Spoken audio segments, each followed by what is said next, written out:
Network Marketing Pro is proud to present the national bestseller, Go Pro, 7 Steps to Becoming a Network Marketing Professional, read by its author, Eric Worre.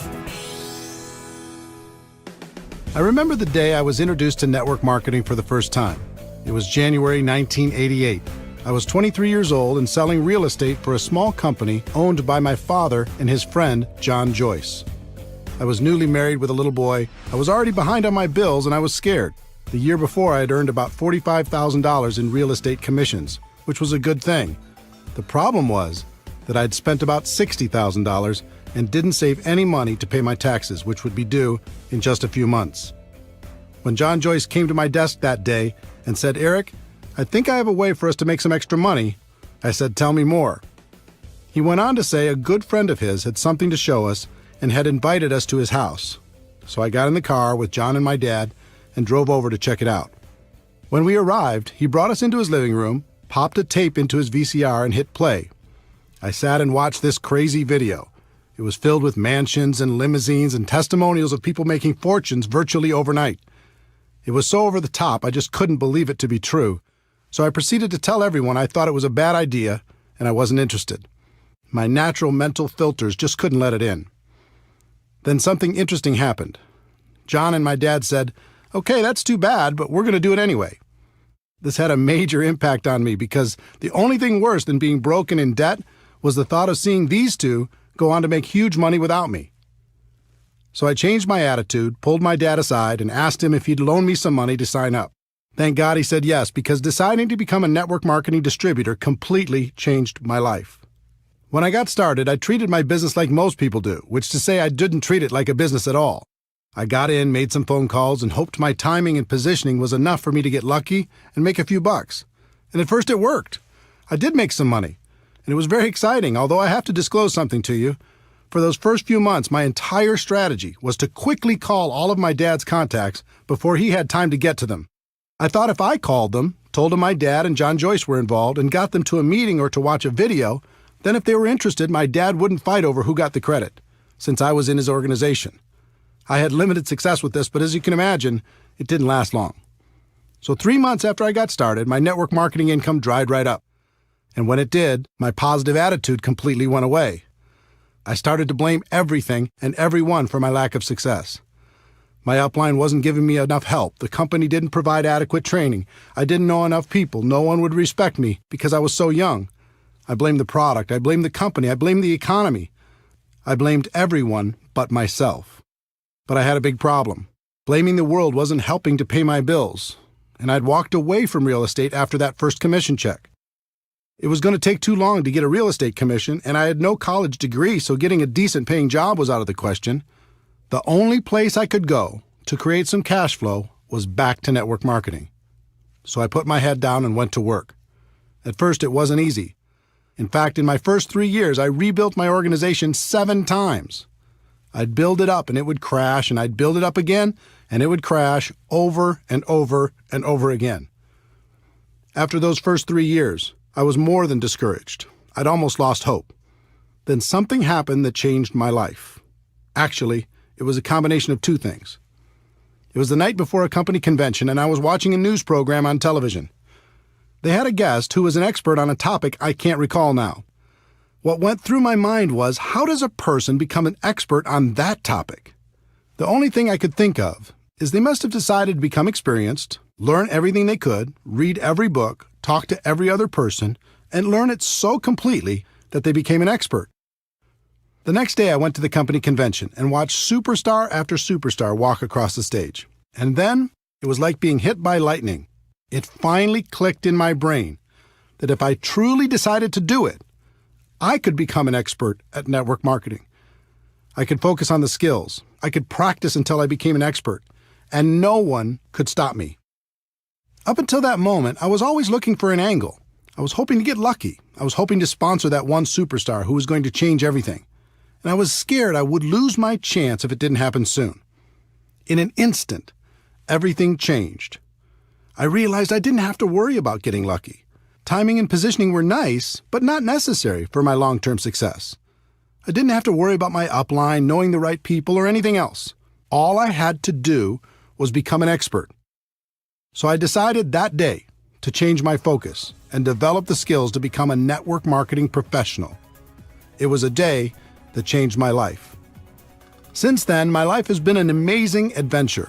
Network marketing became a career for me. I have complete time freedom. I've met the most amazing people around the world. I've been able to touch and be touched by the lives of hundreds of thousands of people, travel all over the world, contribute to the causes that are important to me, and most importantly, become a better person in the process. All of this happened for me, and it can happen for you too. In this audiobook, I'm going to give you the fundamental principles that can guide you to becoming a network marketing professional. They've served me well over the past few decades, and I know they'll serve you just as well. Welcome to an exciting adventure.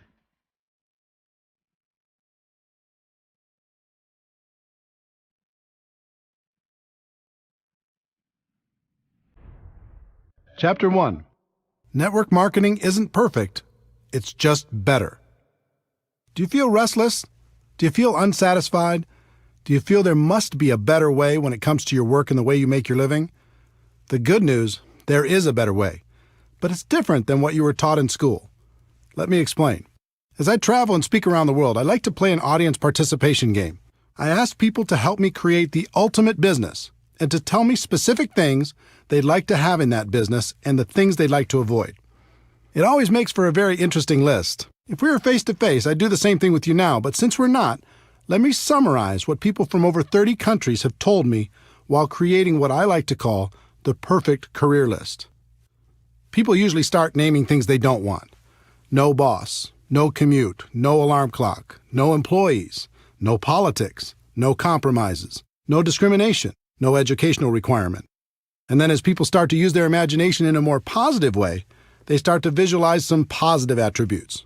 Something positive, great product or service, unlimited income, residual income, enjoy the people you work with, time freedom, something meaningful, personal growth, lots of perks, international, contribution to worthy causes, low risk, low startup cost, economy proof, tax benefits, fun. Now you might add some attributes of your own, but wouldn't you agree that's a pretty good start? Imagine being able to enjoy a career with those attributes. All jobs that I know of fall into one of 5 categories: blue collar, white collar, sales, traditional business ownership, and investing. Blue collar careers. Here's the Wikipedia definition of blue collar. A blue collar worker is a member of the working class who performs manual labor. My definition is somebody who labors to fix something, make something, clean something, build something, or service something or someone. In my life, I've worked many blue-collar jobs, and for anyone who's ever engaged in this line of work, there's a certain satisfaction in a job well done. But here's the big question. Can blue-collar work deliver on the perfect career list? The obvious answer is no. Sure, it can deliver on some of the attributes. It might have a great product and a low startup cost or any number of other individual items on the list. But if you really look at it, blue collar just can't get you where you want to be. Not the perfect career. White collar careers. Here's the Wikipedia definition of white collar. The term white collar worker refers to a person who performs professional, managerial, or administrative work, in contrast with a blue collar worker whose job requires manual labor. Typically, white collar work is performed in an office or cubicle. My definition is a person who's employed by someone else to do work other than manual labor or sales. Many people choose a white-collar career as it's one of the most socially acceptable of the options available. It has long been viewed as the safe and secure option. Recently, that's changed. The implied contract that if you're loyal to the company will be loyal to you is long gone. I've also been a white-collar worker in my career. In my experience, there are 2 types of people who do this type of work: achievers and hiders. Achievers are the people who want to perform at a high level. They are ambitious, motivated, and energetic. They are full of ideas and want to move up the corporate ladder, which are great attributes to have. But there is a downside for the achiever. The moment a person decides to be an achiever, they become a target. Their boss sees them as threatening to their job, so they start to hold them down or take shots at their reputation. Their peers see them as a person who will either embarrass them or keep them from getting a promotion, so they start to do what they can to undermine their accomplishments. So to remain an achiever and survive in this hostile environment, a person must become good at one thing that has nothing to do with their productivity, and that's politics. They must learn how to navigate the political world by diminishing their enemies and strengthening their relationship with powerful people. In fact, some of the most successful people in the corporate world aren't achievers at all. They're just pure politicians. So if you decide to work in the corporate environment and to be an achiever, you must accept the fact that you must become a good politician also. Now let's talk about the hiders. These are the people who hate politics but still need a job. They learn not to be the ambitious achiever. They don't stand out. They don't speak up in meetings. They don't bring new ideas. They hide. They keep their heads down and do as they're told. They do just enough so they aren't talked about negatively. They survive. And this has worked for decades. But in the new economy, it's becoming much more difficult to hide, and people are running out of time. So back to our perfect career list. Can a white-collar job deliver on the list? Again, the clear answer is no, certainly in not very many areas. Sales. Some people choose to get away from being an employee and get involved in a sales career.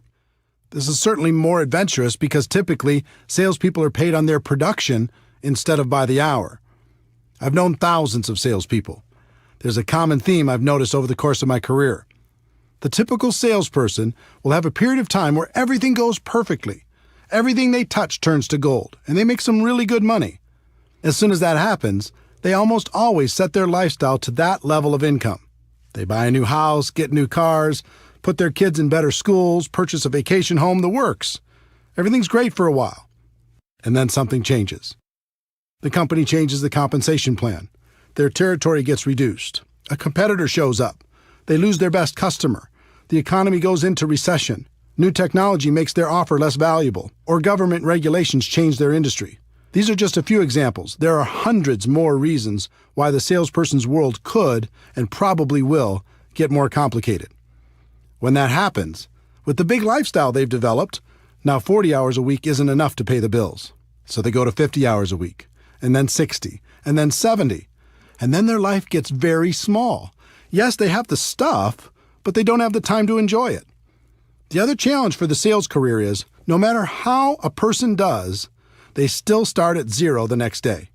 It can be tiring to live under that kind of pressure over a long period of time. Can a sales career pay the bills? Sure. But can it deliver on the perfect career we described earlier? Again, the answer is no. Traditional business ownership. Some people opt for the big dream, building their own business where they're the boss and they call the shots. It's an exciting idea, isn't it? Here's the reality for most people. Step 1. They use their life savings, take on new debt, and many times borrow money from friends and family to get started. Step 2. They take on more debt in the form of leases and personal guarantees in just about every direction. Step 3. Now, instead of focusing on what they're good at, let's say they're great at sales and decided to start their own business, they have to be all things to all people. They act as attorney for legal matters, accountant for financial matters, babysitter for employee matters, negotiator for purchasing matters, and collection agency for accounts receivable matters. They even get to take out the garbage. They're doing everything but selling, which is what they were good at in the first place. Step 4. They struggle. Instead of owning the business owns them. They're the first person to work and the last person to leave, and after everyone else gets paid, they might be able to take home enough money to pay their own bills, let alone reduce the debt they incurred to start the business in the first place. Step 5. They succeed or they fail. They either hit a point down the road where the business is successful, or they fail, many times filing for bankruptcy and falling back into a corporate or sales job. And even if they are successful, that usually means a lifetime of long hours and stress. Sounds romantic, doesn't it? If you haven't started your own business before, ask friends who have if this description isn't accurate. Most people who start their own traditional business aren't worried about getting a return on their investment. They just want a return of their investment. It's pretty clear that traditional business ownership can't provide the perfect career as we've described it. The investor. The last category of ways to earn a living in the world today is to be an investor. And what do you need to become an investor? Money, right? If you don't have a lot of money, it's going to be very difficult to earn a living from the return on your investments, especially if you try to be conservative to reduce the risk of loss. But let's say you do. What's the next thing you need in order to be a successful investor? You need to have incredible knowledge and skill. I know more people than I could count who were skillful real estate investors over the years. But when things radically changed in the real estate market, their skill couldn't help them. They lost big. Would you like to invest in someone's traditional small business? Good luck. In most cases, you won't be an investor. You're more likely to be a philanthropist. How about the stock market? People do great there, don't they? A few do, at least from time to time. But I know more people who've lost than have won, especially in the past decade. It's very difficult to have guaranteed returns when you're not in control. And trust me, as an investor, you are not in control. Anything can happen, and it can happen overnight. Let me tell you a story to illustrate that point. In late 2001, I was living large. I'd sold a company I co-founded and was working as a very highly paid consultant. For my part of the sale, I received approximately 170,000 shares of stock in the new company. It was publicly traded on the New York Stock Exchange and selling for about $44 a share, which meant the value of my stock was around $7.5 million. I had big income and a great portfolio. Life was good. I used part of the stock to secure a home construction loan of about $2 million for a dream house I was building. As for the rest, I didn't diversify because I knew the company was in great shape with a good product and an amazing sales force. Then something out of my control happened. Overnight, the stock went to $37 a share because a group of investors had targeted the company and shorted the stock. In other words, the lower the stock price went, the more money they'd make. I thought it was ridiculous because the company was doing great. So I bought some more shares at $37, using my existing shares as collateral, knowing the price would go back up. It went to $33. I bought more shares. It went to $27. I started getting margin calls, which meant if I didn't send them money, they were going to start selling my shares to cover the losses. I didn't have it to send. The stock continued to go down. It went all the way to $10 a share, and my $7.5 million was gone. Poof. All in less than 90 days. Now, the stock eventually came back and the company was taken private for $65 a share, but I wasn't there to capitalize on it. I was wiped out. Could I have been smarter? Sure. Did I make mistakes? Absolutely.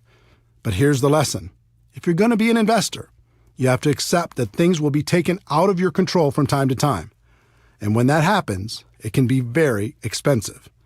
So back to our perfect career list. Can being an investor deliver on that list? I don't think so. We've talked about blue-collar work, white-collar work, sales, traditional business ownership, and investing. And none of them can deliver on our perfect career list. So is the perfect career even possible? The answer is yes, but to get there, you need to understand that everything is changing. The old models of compensation are dead or dying, and we are going through the biggest economic shift in any of our lifetimes. The new economy, the world as you know it, has changed. For the people who don't recognize that fact, it will be the worst of times. For the people who do, it will be the best of times. Over the last 100 years, an interesting phenomenon occurred. The rise of the corporation became the standard in society. The safe and respected place for people to exist in the world was as an employee. Step 1, go to school and learn how to be an employee. Step 2, find a company that will employ you. Step 3, work for that company for 40 years. Step 4, retire. In recent decades, the promise of being rewarded by the company for your loyalty and hard work has been exposed as a myth. People began to realize the loyalty they were giving to their company was not being given in return. So a different process evolved. Step 1, go to school to learn to be an employee. Step 2, find a company that will employ you. Step 3, switch companies for various political or economic reasons every 3 to 5 years over the course of your career. Step 4, find that you can't retire comfortably after 40 years, so you keep working. And now we're going through the biggest shift in any of our lifetimes. For a century, companies have paid people by the hour, by the week, or by the year. That's changing on a global level. The world is moving towards a performance economy, and it's already happening. Here's what that means. In the future, you're only going to be paid for performance. You won't be paid for your time anymore. Servers in the food industry already live in this model. They get a very low hourly wage required by law, and they make their living through tips based upon their performance. If you can imagine the same model being applied to virtually every job in the world, you'll see what's coming. The person cleaning the rooms in a hotel won't be paid by the hour anymore. They'll be paid by the room. For office workers, here's an example. A person has a $60,000 annual salary. Step one, the company will lower that salary to something like $50,000 because with today's marketplace, there's other people who will take the job for a lower amount. Step two, they'll reduce their base salary to something like $20,000 a year. Step three, they'll tell that person that they can get an additional $30,000 over the year if they hit certain performance benchmarks on a monthly basis. In other words, if they hit their numbers, they can make an additional $2,500 a month. Now the pressure's on and the company's loving it. If you don't hit your numbers, they can save even more money. If you do hit your numbers, guess what's in your future? They're going to raise your requirements. Unless you are extremely specialized, this will happen to you if it hasn't already. Count on it. And it will happen in every single profession worldwide. The evolution has begun. Why is this happening? One, it's a better model for the company. They'll get better results with less expense. Two, the new economy needs fewer people, so the company has more people competing for fewer and fewer jobs. Let me explain why the new economy needs fewer people. The exponential rise of technology has changed everything. Over 100 years ago, 90% of the population worked in agriculture. Today, because of dramatic efficiencies, it's less than 1%, and the farming jobs are gone. Remember customer service call centers where you talk to people? Today you talk to a machine, and those jobs are gone. Remember when companies had a massive amount of salespeople? Now people order online, and those sales jobs are gone. Remember Blockbuster Video and all of its employees? Now people watch movies on their handheld or tablet devices, and those jobs are gone. I love books, but go to your local bookstore while you can. They'll be history soon, and so will the jobs provided by those stores. I could go on through virtually every work category in the world. Technology and efficiency are eliminating jobs every single day, and there's nothing we can do to stop it. In fact, it's only going to accelerate. If you're sitting there waiting for the economy to bounce back and for jobs to return, don't. They aren't coming back. Just like the children of farmers saw the handwriting on the wall and left farming for new vocations, the same thing is happening for people working in old economy jobs. To survive, they'll need to open their eyes to this reality and find something new. Network marketing is better. The best way I know to not only survive but to thrive in the new economy is network marketing. There are important products and services in the world today that need to be promoted to the people who need them. Consumers still need to be educated. Companies have choices. They can dive into the ever-fragmented world of advertising to get the word out. They can hire a large and expensive sales force to sell their products or services, or they can utilize network marketing to tell their story to the world. More and more, companies will choose to use network marketing because it fits the new economy. They can provide all the corporate support and paid distributors on a purely performance basis to promote their products. It's extremely efficient because in the new economy, word-of-mouth advertising continues to work better than any other form of promotion. The company can just take the money they would have spent on advertising and promotion and pay it to their distributors to spread the word. What that means for you as an entrepreneur is that you can receive all the benefits of traditional business ownership without the typical risks. And there will be no cap on your income because network marketing companies want you to make as much as possible. If you're going to be paid for performance anyway, why live with the cap? The catch to network marketing. This all sounds great, and it is. But there's a catch that most people won't tell you. Here it is. You must accept a temporary loss of social esteem from ignorant people. That means for a while, people still living in and trying to function in the old system will think less of you. They won't understand. They'll think you're crazy for being involved in network marketing. And actually, the word accept isn't completely accurate. You need to do more than that. You need to embrace the temporary loss of social esteem from ignorant people. You are seeing the future before it becomes apparent to everyone else. You are the smart one. You are the person taking action to live a better life. There's a reason why people will think less of you, and it's not just because they're stuck in the old system. Let me see if I can help you better understand this, because if you decide to make network marketing your profession, it's important to know. Most people have either joined a network marketing company or know someone who has. This is what goes through the mind of virtually every person who decides to get involved. I can think of 5 or 6 people who might do this too. My sister'd be great. My friend loves this kind of thing. I know this other person who'd be amazing. Okay, I'll join. In other words, they aren't joining a profession. They're just hoping to get lucky, sign up a few people to cover their own startup costs, and sit back and wait for the money to roll in. The allure of being paid for someone else's efforts is powerful, but often badly misunderstood. They haven't started a real business. They just purchased a glorified lottery ticket. Imagine a lottery ticket with 6 scratch-off spots. Those spots represent each of the people the new person thinks will certainly join. They approach those people and try to get them to join. And because of their lack of skill, most of them end up with nothing, just like the lottery ticket. This becomes just another lost opportunity. And since they've acted in unskilled ignorance, they may have damaged some friendships as well. So they rip up the ticket. And instead of taking responsibility for not really starting their business, they blame network marketing and make sure to tell the world, look, I've been there. I've done it. I talk to every person I know. And network marketing just doesn't work. Save your money.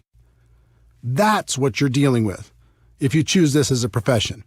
The opinions of ignorant people who think they've done it right and it doesn't work. If that's going to be too hard to handle, then network marketing isn't for you. But if you can embrace it, the world is yours. The people who embrace this get paid big money. Companies will pay unlimited amounts to people who can help blind people see, who can educate the ignorant, and who can build a community of like-minded people. Some people like to say perception is reality. I hate that saying. All great leaders in the world have ignored it for centuries. What if Nelson Mandela had said perception is reality? What if Martin Luther King Jr. had said perception is reality? What if Steve Jobs had said perception is reality? The great leaders of the world said, reality is reality, and I'm going to do everything possible to help people understand that fact. The truth is, network marketing isn't perfect. It's just better. And that's reality.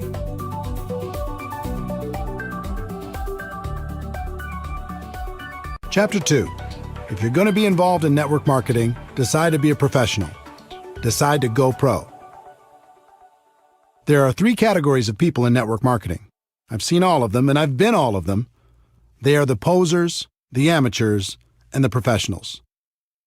Posers. Posers treat this profession as a lottery ticket.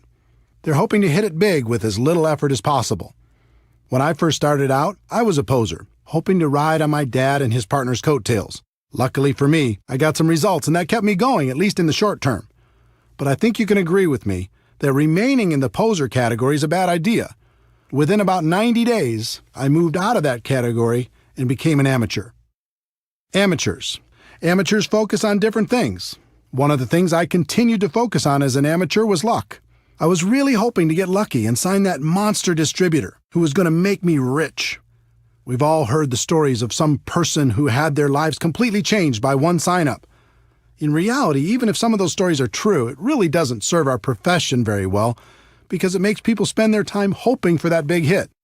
The second thing I focused on as an amateur was timing. I was always worried about timing. Did I get in early enough? Could I be the youngest top person in my company? How many other leaders were already in my local market? Were there too many to compete against? Were there enough to get true momentum? How was the company? Was it too big? Did I miss the growth curve? Was it too small? I was obsessed with the idea of timing. The third thing I focused on as an amateur was positioning. Was I in the right organization? Did other people have a better position than me? Maybe I didn't have the right upline. Would I do better somewhere else? And the fourth thing I focused on as an amateur was shortcuts. I was always looking for an angle. Any gimmick that came down the road, I was up for it. Newspaper advertising? Okay. Help wanted signs by the side of the road? Let's do it. Passing out flyers at the mall? I'm in. Going door to door? Let's try it. The internet didn't exist when I was an amateur. Just imagine how crazy I would have been over all the internet tactics I could have used to distract myself. What that meant was, every time I heard of some shiny new approach being trained by anyone in the world, I was digging into it to try to find the shortcut. And then I finally made the decision to go pro. Wikipedia's definition of a professional is a person who is paid to undertake a specialized set of tasks and to complete them for a fee. My definition of a network marketing professional is a person who is an expert at the skills required to build a large and successful network marketing organization. There is a phrase in our profession that does more harm than good. It says, "Ignorance on fire is better than knowledge on ice." The point of this phrase is that it's better to be excited and ignorant than it is to be apathetic and smart. That may be true, but why do we have to choose one or the other? Let me give you an example. Let's say you're in need of an operation. At the hospital, you meet your doctor. He comes in and says, "I'm very excited to conduct your operation. I'm so passionate about it I could hardly sleep. No one on earth wants to help you more than I do." You say, "Wow, thanks, doctor. How long have you been doing these type of operations?" And he says, "Well, I've never had any schooling on this particular operation, and I've never practiced, and I've never done one, but it doesn't matter because I'm so passionate." How are you going to feel? Enthusiasm is great, but eventually you have to marry that passion with skill. Professional athletes will devote endless hours to preparing for competition. But when they join network marketing, they won't give one day's worth of effort to learning our skills. Doctors will devote a decade of their lives at huge financial expense to become physicians. But when they join network marketing, they won't give a month's study and practice to becoming a network marketing pro. In his book Outliers, Malcolm Gladwell's research showed it takes approximately 10,000 hours of practice to reach the expert level at anything. With 4 hours a day of practice, that adds up to about 7 years. That formula applies to network marketing as well. It's going to take about 7 years for you to become world class. The good news is the profession is very forgiving and you can earn a lot of money while you're becoming an expert. The trick is not to get complacent. Don't stop learning while you're earning. When I made the decision to go pro, everything changed for me. I stopped focusing on luck, timing, positioning, and shortcuts. I even stopped focusing on the money. My world changed when I started focusing on the skills and made the commitment to practice until I mastered them. Another thing happened when I decided to go pro. All of a sudden, my group started to grow. It was like people could sense my change of focus and my commitment to excellence, and they wanted to be part of it. Think about a time in your life when you were around a person committed to excellence. It might have been a teacher, a coach, a boss, or a friend. How did it make you feel? It was inspiring, right? You'll find you'll be an inspiration to others when you make this important shift. Bottom line, if you're going to be involved in this great profession, decide to do it right and treat it like a profession. If you go pro, this business is great. If you stay a poser or an amateur, you're going to be miserable. And by now, you've noticed I use the word profession a lot. I do that on purpose. Network marketing is more than just a project. It's not an industry, it's a profession. If you do it right, it's truly a career choice. It can take you out of working in a job that doesn't make you happy to a place of total freedom. That's why I call my website networkmarketingpro.com. Here's what I tell people every day. Ladies and gentlemen, my wish for you is that you decide to become a network marketing professional, that you decide to go pro. Because it is a stone-cold fact that we have a better way. Now let's go tell the world. When the site launched on March 11, 2009, very few people called themselves network marketing professionals. That's no longer the case. Millions of people have changed the way they think about our business, and I'm proud of that fact. I look forward to the day when it's common for people to hear, "I'm a doctor, but I'm also a network marketing professional. I work in construction, but I'm also a network marketing professional. I'm an athlete, but I'm also a network marketing professional." The more people hear those words, the more the world will be ready for a better way.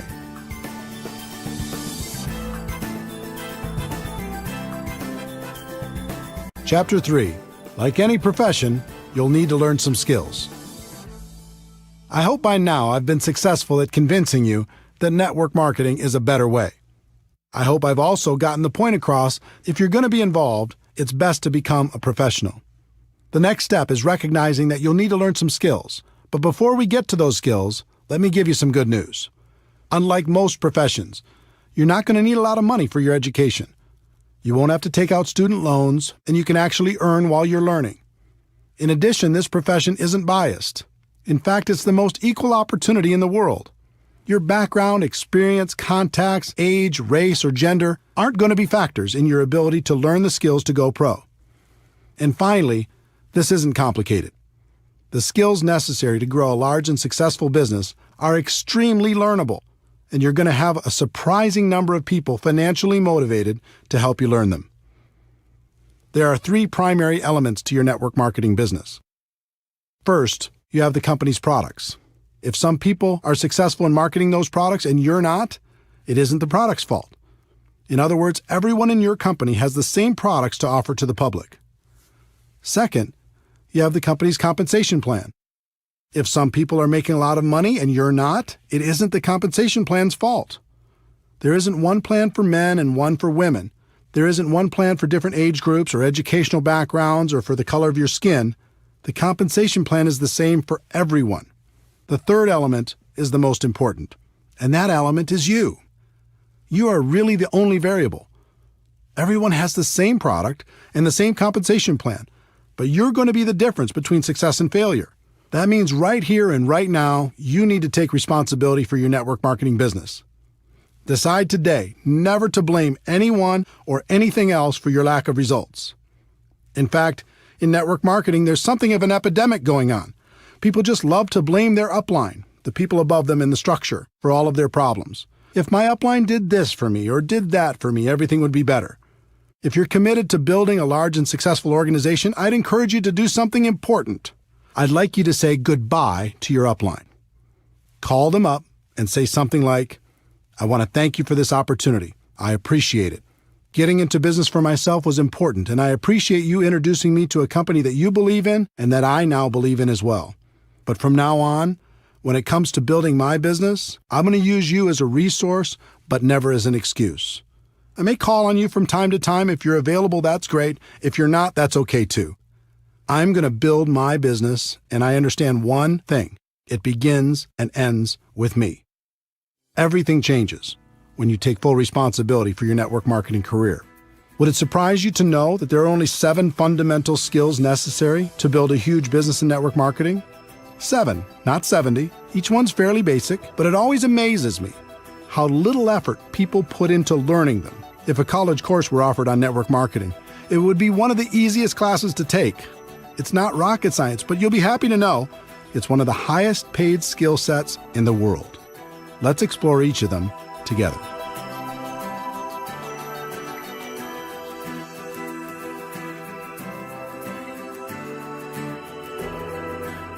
Chapter 4, Skill Number 1, Finding Prospects. When people look at network marketing, one of their big questions is, do I know anybody? They believe if they know a lot of people, they can have lots of success, and if they don't know a lot of people, they don't have a chance. It sounds logical, but it's just not true. As I mentioned in Chapter 2, there are 3 kinds of people in network marketing: posers, amateurs, and professionals. When it comes to finding prospects, the posers will make a mental list of 3 or 4 or 5 people they hope will join their business, and their entire future is based upon the response of those few people. If they're lucky enough to get one of them, they can extend the life of their career for a short time. They might even make another mental list of 3 or 4 people. Hopefully, they'll eventually decide to stop being a poser and upgrade to the amateur ranks. Would it surprise you to know that approximately 80% of all the people who join network marketing approach the task of building a business as posers? It's true. 8 out of 10 distributors first approach their business with the poser mentality. They make a small mental list and see what happens. They never set out to develop the necessary skills. Your job is to make sure you're not one of them and to help your team do the same. Educate people. Help them understand how powerful this opportunity can be if they treat it with respect. For the posers, their only real chance is luck, and that luck had better happen fast. The second group is the amateurs. Instead of a small mental list, these people make a written list, which is a step in the right direction. Let's say they make a list of 100 prospects. They charge out there with excitement, but not a lot of skill. They begin prospecting and their list begins to diminish. As it grows smaller and smaller, their anxiety grows higher and higher. Their biggest fear is running out of people to talk to. I know that was my biggest fear. In my early 20s, my list wasn't anything to brag about. As I mentioned before, I tried to use my parents' contacts at the beginning, and it didn't take long for me to run out of names. Soon everyone in my world knew what I was doing and had either said yes or no. It was scary. I felt like if I didn't find some great people from my list and find them soon, I was going to fail in this business. It never occurred to me that finding quality people to prospect was a skill. Up until this point in my career, I always viewed the list as the ticket to wealth. If you had a good list, you'd succeed. And if you had a bad one, you either had to get lucky or you'd fail.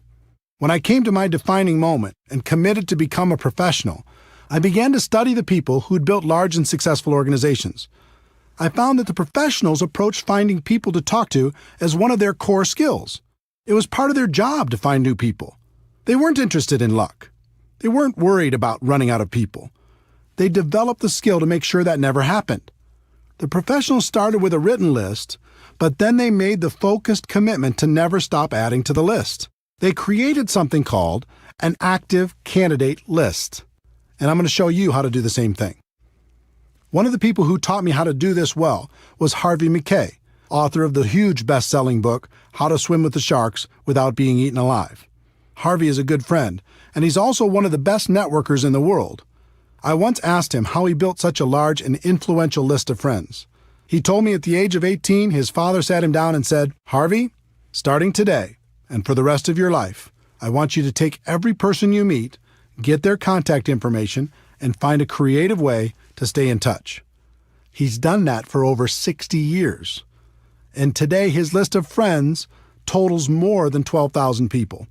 And these just aren't social media friends. They're real friends. And I consider myself fortunate to be one of them.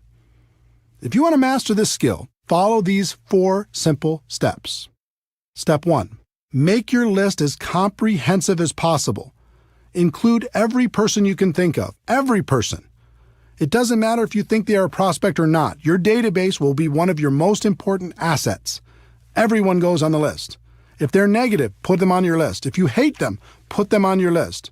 If they're your best friend, put them on your list. If they said, "I'll never be involved in network marketing," put them on your list. If they're 98 years old, put them on your list. If they're 18 years old, put them on your list. It's important to do this because as you empty your mind out on paper, it will make more room for new context to find room in there.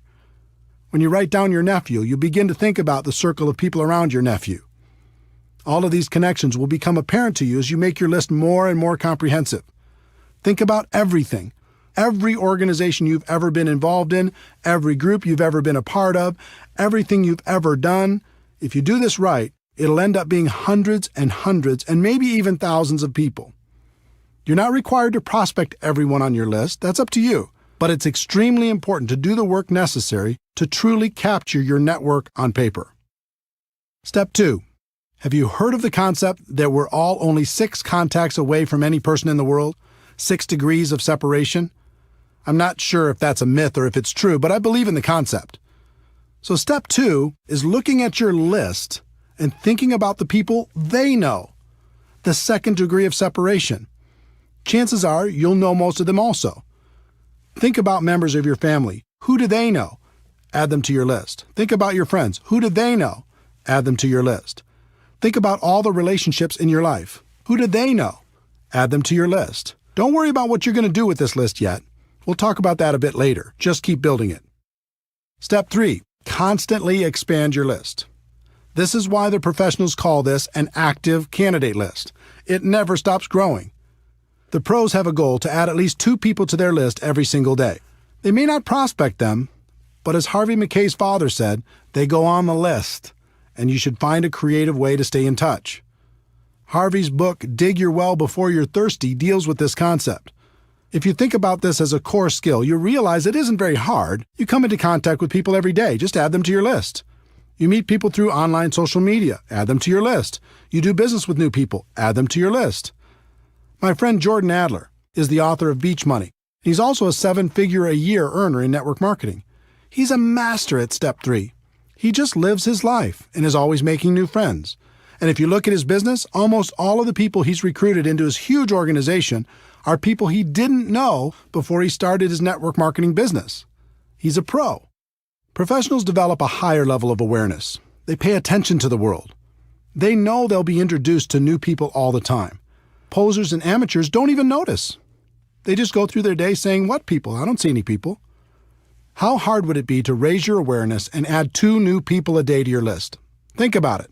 If you did that 6 days a week, that is over 600 new people a year.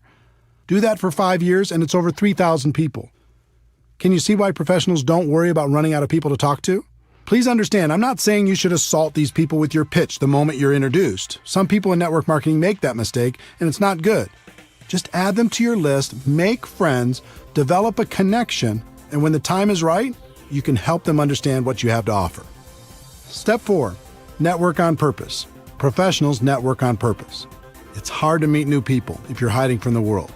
Get out there, have some fun, join a new gym, have fun with a new hobby, volunteer for a cause that's important to you.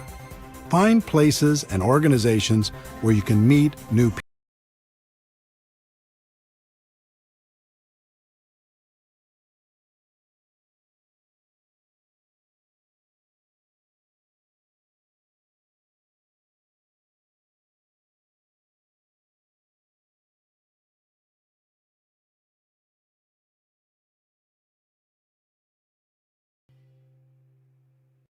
Chapter 5. Skill number 2. Inviting prospects to understand your product or opportunity. Once you've identified your prospects, the next skill is learning how to properly invite them to find out more about your product or opportunity. This is by far the most critical skill to develop. I call it the gateway skill for network marketing. If you aren't successful in getting anybody to take a look, then we can guess what your future will look like in MLM. Most people think you must start off with a great reputation and have a lot of influence with others for them to take a look at your opportunity. It's just not true. When I first started in 1988, I had no reputation and no influence. I barely escaped high school, attended one semester of community college before dropping out, and had a total of 18 jobs, all before the age of 23. Do you think I had a lot of respect in the community? I had zero. And since I was a $5 to $10 an hour person, all of my friends were the same, so they weren't much help. Most of them were still living with their parents. But I was desperate, and I was scrappy. In the beginning, I made up in numbers what I lacked in skill. I called everyone I knew, and I gave them my pitch. A few of them joined. Most didn't. I placed ads in the local newspaper. I gave all of the people who responded my pitch. From all of that activity, a few joined. Most didn't. I tried everything. I was like a hunter with the goal of bagging an elephant. I went around with my gun/opportunity in my hand and shot at everything that moved. I didn't really care about relationships. All I cared about was getting the new recruit. My attitude was some will, some won't, so what, next. But because I was a hunter, everyone around me felt hunted, and they started to avoid me, and it wasn't fun. Even worse, the people I did get to join my business tried to do the same thing I was doing, failed, and then quit. After 3 or 4 years of frustration, I came to my defining moment and started studying successful people in MLM to see what they did. What I found surprised me. They weren't hunters. They were more like farmers. They built relationships. They built friendships. They learned how to build trust with the people they met, and were able to skillfully transfer the belief they had about their products and opportunity. Their goal wasn't to immediately recruit their prospects. Their initial objective was to educate their prospects on what they had to offer, and then let those prospects decide if it was something they wanted to do. This was a huge switch in strategy for me, and I began to look at things differently. I put myself in the prospect's shoes and thought about what would be attractive to me and alternatively, what would cause me to put up my defenses. I realized why the pros had such great results. Instead of acting like sharks, they were more like coaches or consultants. They built relationships and then offered common-sense solutions to people's problems. Who wouldn't like that? The other thing I noticed with the professionals is they didn't pitch their product or opportunity. Instead, when the timing was appropriate, they just invited people to do one of two things, based upon the individual prospect situation. The first thing they did was invite people to attend some sort of event, such as a one-on-one or two-on-one meeting with another member of their team, or a 3-way phone call conversation, a small group presentation in their home, an online webinar, a local hotel meeting, or some larger company event or convention. Professionals understand that personal interaction is a critical component when it comes to building trust and transferring belief, so they try to connect people as much as possible. The second thing they did was invite people to review some sort of tool. I'm a big believer in using tools to help educate a prospect. Tools take many forms. There are CDs, DVDs, magazines, brochures, websites, and online presentations. With some companies, you can even let people sample the product and treat that as a tool. There's no question that technology continues to evolve, offering more and more convenient ways to help educate prospects. But I have to interject a personal opinion based upon experience. While technology allows us to get people quality information quickly, there's nothing like a physical tool. In a world of bits and bytes and in a network marketing world where it's important to build trust, a physical tool makes it real. Of the two methods used to help educate the prospect, events are the most effective. There are lots of reasons. There's a physical interaction from meeting with people, and that helps build trust. There's the important element of social proof. It's valuable for the prospect to see that there's other people actively involved and find out what those people are like. There's education on the product and the financial opportunity. They get to see firsthand the kind of support that's involved, and they realize they won't have to do everything by themselves. In most cases, there's an excitement and urgency at these events, and they get to hear stories of how things are going for other people. Those are some of the benefits. The only downside to events is they can be difficult to schedule and confirm, especially for a brand new person. If you don't have the skills, it's fairly common to invite 20 people and have 1 or 2 show up, and that can be very discouraging. For building a large and duplicating organization, I've found that a tool is a better first step. Remember, our goal is education and understanding. We want people to know what we have and understand how it can benefit their lives. A tool is a great way for people to become educated and hopefully excited in the middle of their busy lives. They might not have time to drive across town to meet with you, but they could listen to a CD in their car or watch a short DVD, read a magazine, or watch an online presentation. If you were to look back at my career, you'd see that tools changed everything for me. In 1990, my company came out with a video that was dynamic and exciting. Even though it was wildly expensive at $15 each, back then it was worth it. Because when you learned how to invite people to watch that video, the results were dramatic. Everyone in the company became focused on a daily method of operation that centered around inviting people to watch our video. We allowed no distractions. Our entire culture revolved around this strategy, and our growth went through the roof. Events were still very important, but they were a second step after a person watched our video. By adopting this new approach, my organization finally broke out, and I was able to enjoy the experience of having a group that grew with or without me. It was more fun than I can describe. My group grew from a few dozen to a few hundred and then a few thousand. All I did was learn how to successfully invite people to watch a video, follow it up with an invitation to an event, and teach everyone else to do the same thing. The second career breakthrough took the form of an audio cassette. Yes, I said cassette. This was 1992, and that's all we had. The company was launching something new and exciting, and this time I personally recorded an audio that explained the opportunity in detail. We sold it for 50 cents a piece, which covered our costs, and in less than 1 year, that little audio cassette sold over 1 million copies. We taught people how to invite prospects to take that cassette, put it in their car, and listen to it right away. The results were amazing. We trained people to get 100 cassettes at first, get them out to everyone they knew, and then had them focus on getting out 2 a day after that. Using that simple system, my income grew to almost $1 million a year. Different companies use different tools and event strategies to grow their business. Some use home parties, some use online presentations, some use one-on-ones with magazines and flip charts. Find what's working best in your particular company, develop your daily method of operation, and then train your people how to effectively do the same and invite their prospects to plug in. As a professional, you're going to be inviting your prospects to review a tool or attend an event. Here's what you're not going to be doing. You're not going to be pitching people and trying to dazzle the world with your wisdom. That approach will feed your ego but steal from your bank account. Let me give you my formula for financial independence in network marketing.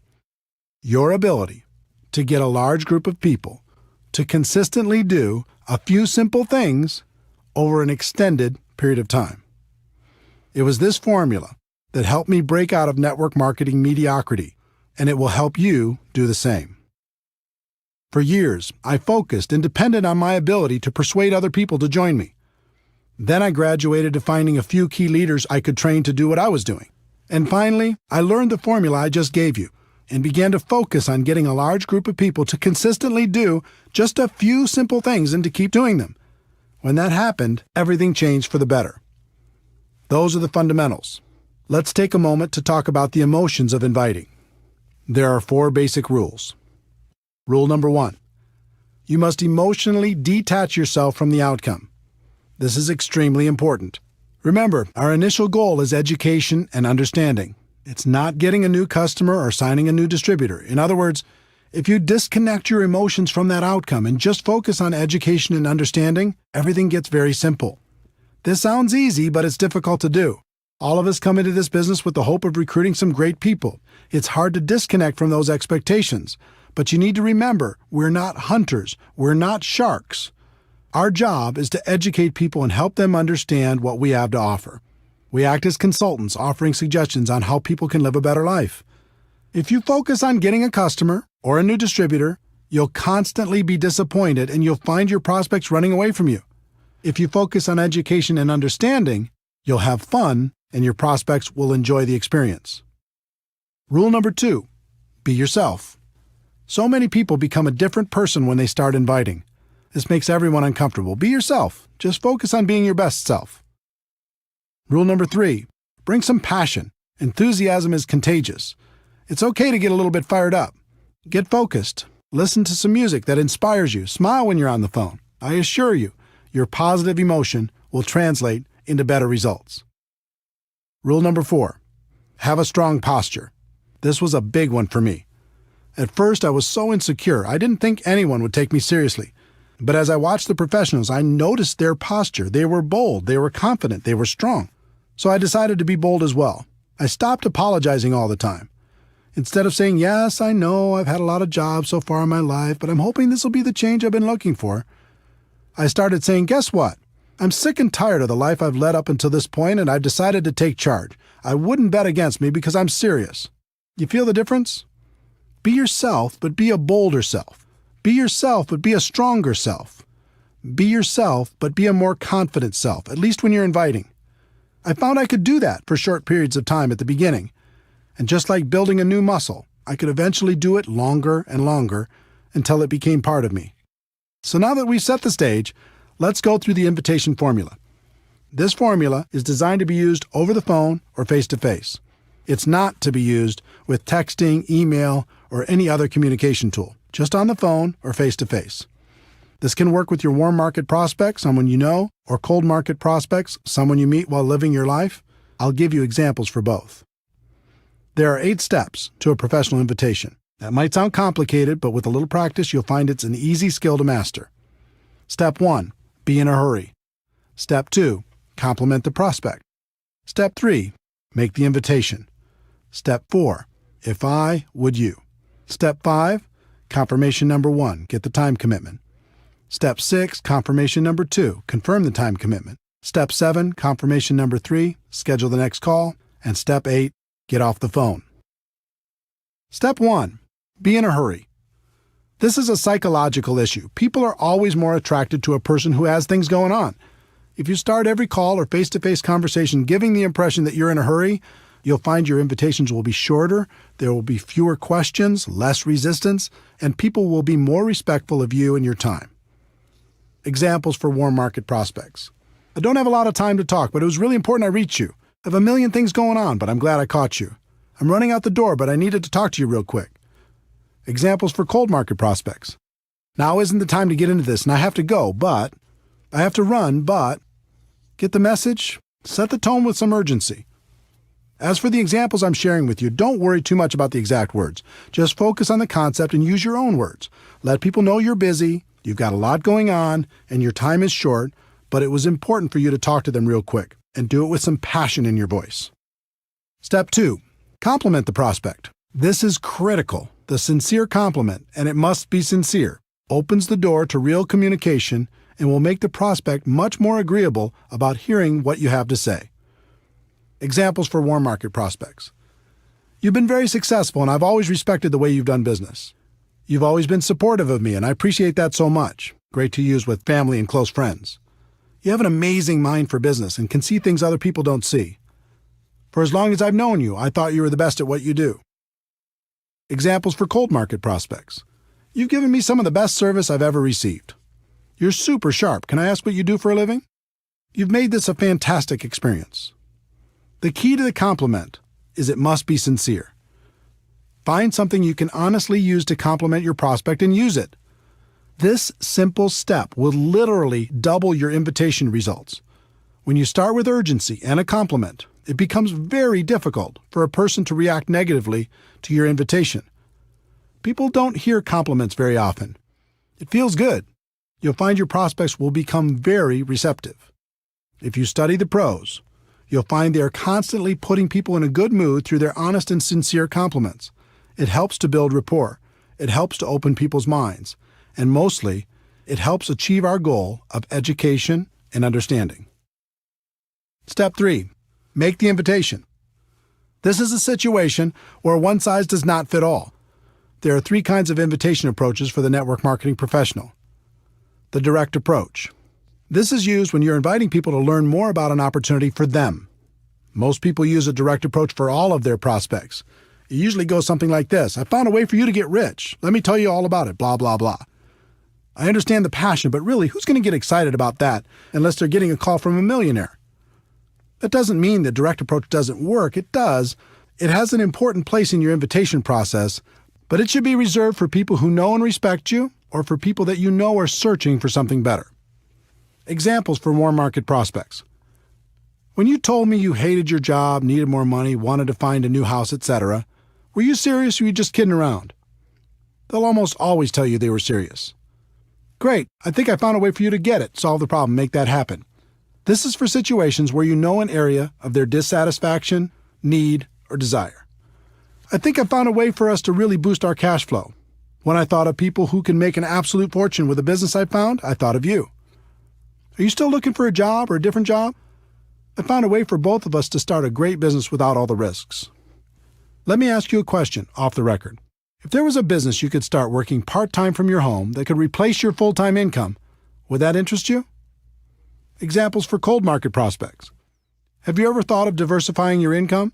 Do you keep your career options open? Do you plan on doing what you're doing right now for the rest of your career? You can follow these cold market scripts or any variations with the following. I have something that might interest you. Now's not the time to get into it, but. The indirect approach. This is another powerful tool to help people get past their initial resistance and educate them on what you have to offer. The indirect approach is about asking the prospect for help, input, or guidance. I used this approach extensively and with great success when I first started out. Because of my lack of credibility at age 23, I couldn't get much success with a direct approach, so I learned to play myself down and play up to the prospect's ego. It worked incredibly well, and it still works today. Examples for warm market prospects.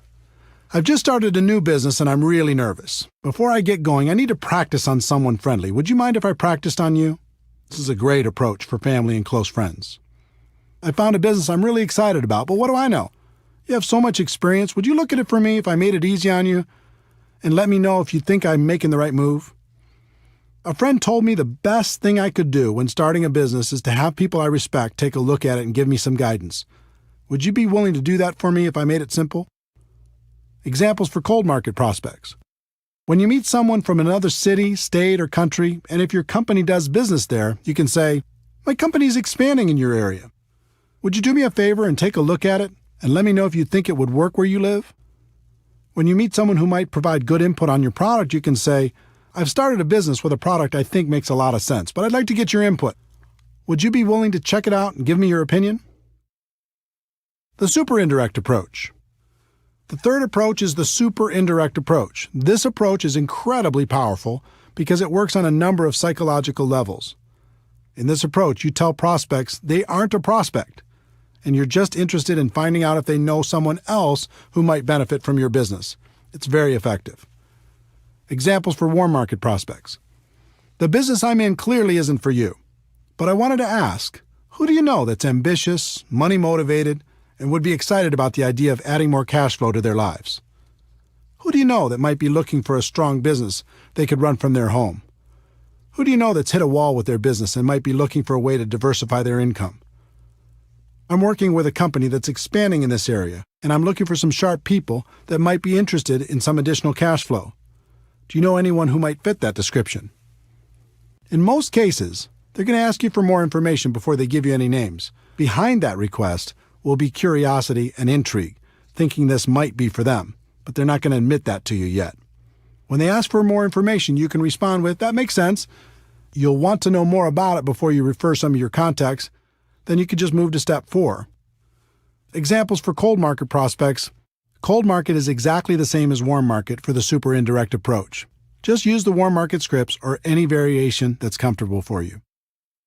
Step 4. If I would you. This question has been my secret weapon for a very long time.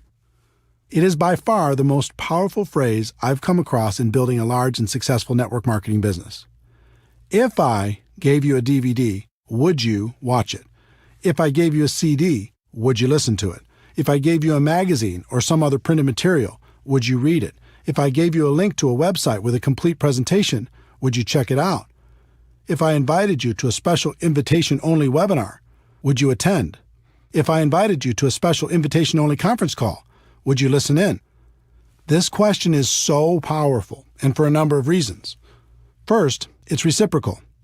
You're saying you'll do something if they'll do something. As human beings, we're hardwired to respond positively to these types of situations. Second, it puts you in a place of power. You're in control. You're not begging. You're not asking for favors. You're simply offering a value exchange. And third, it implies that you have something of value to offer.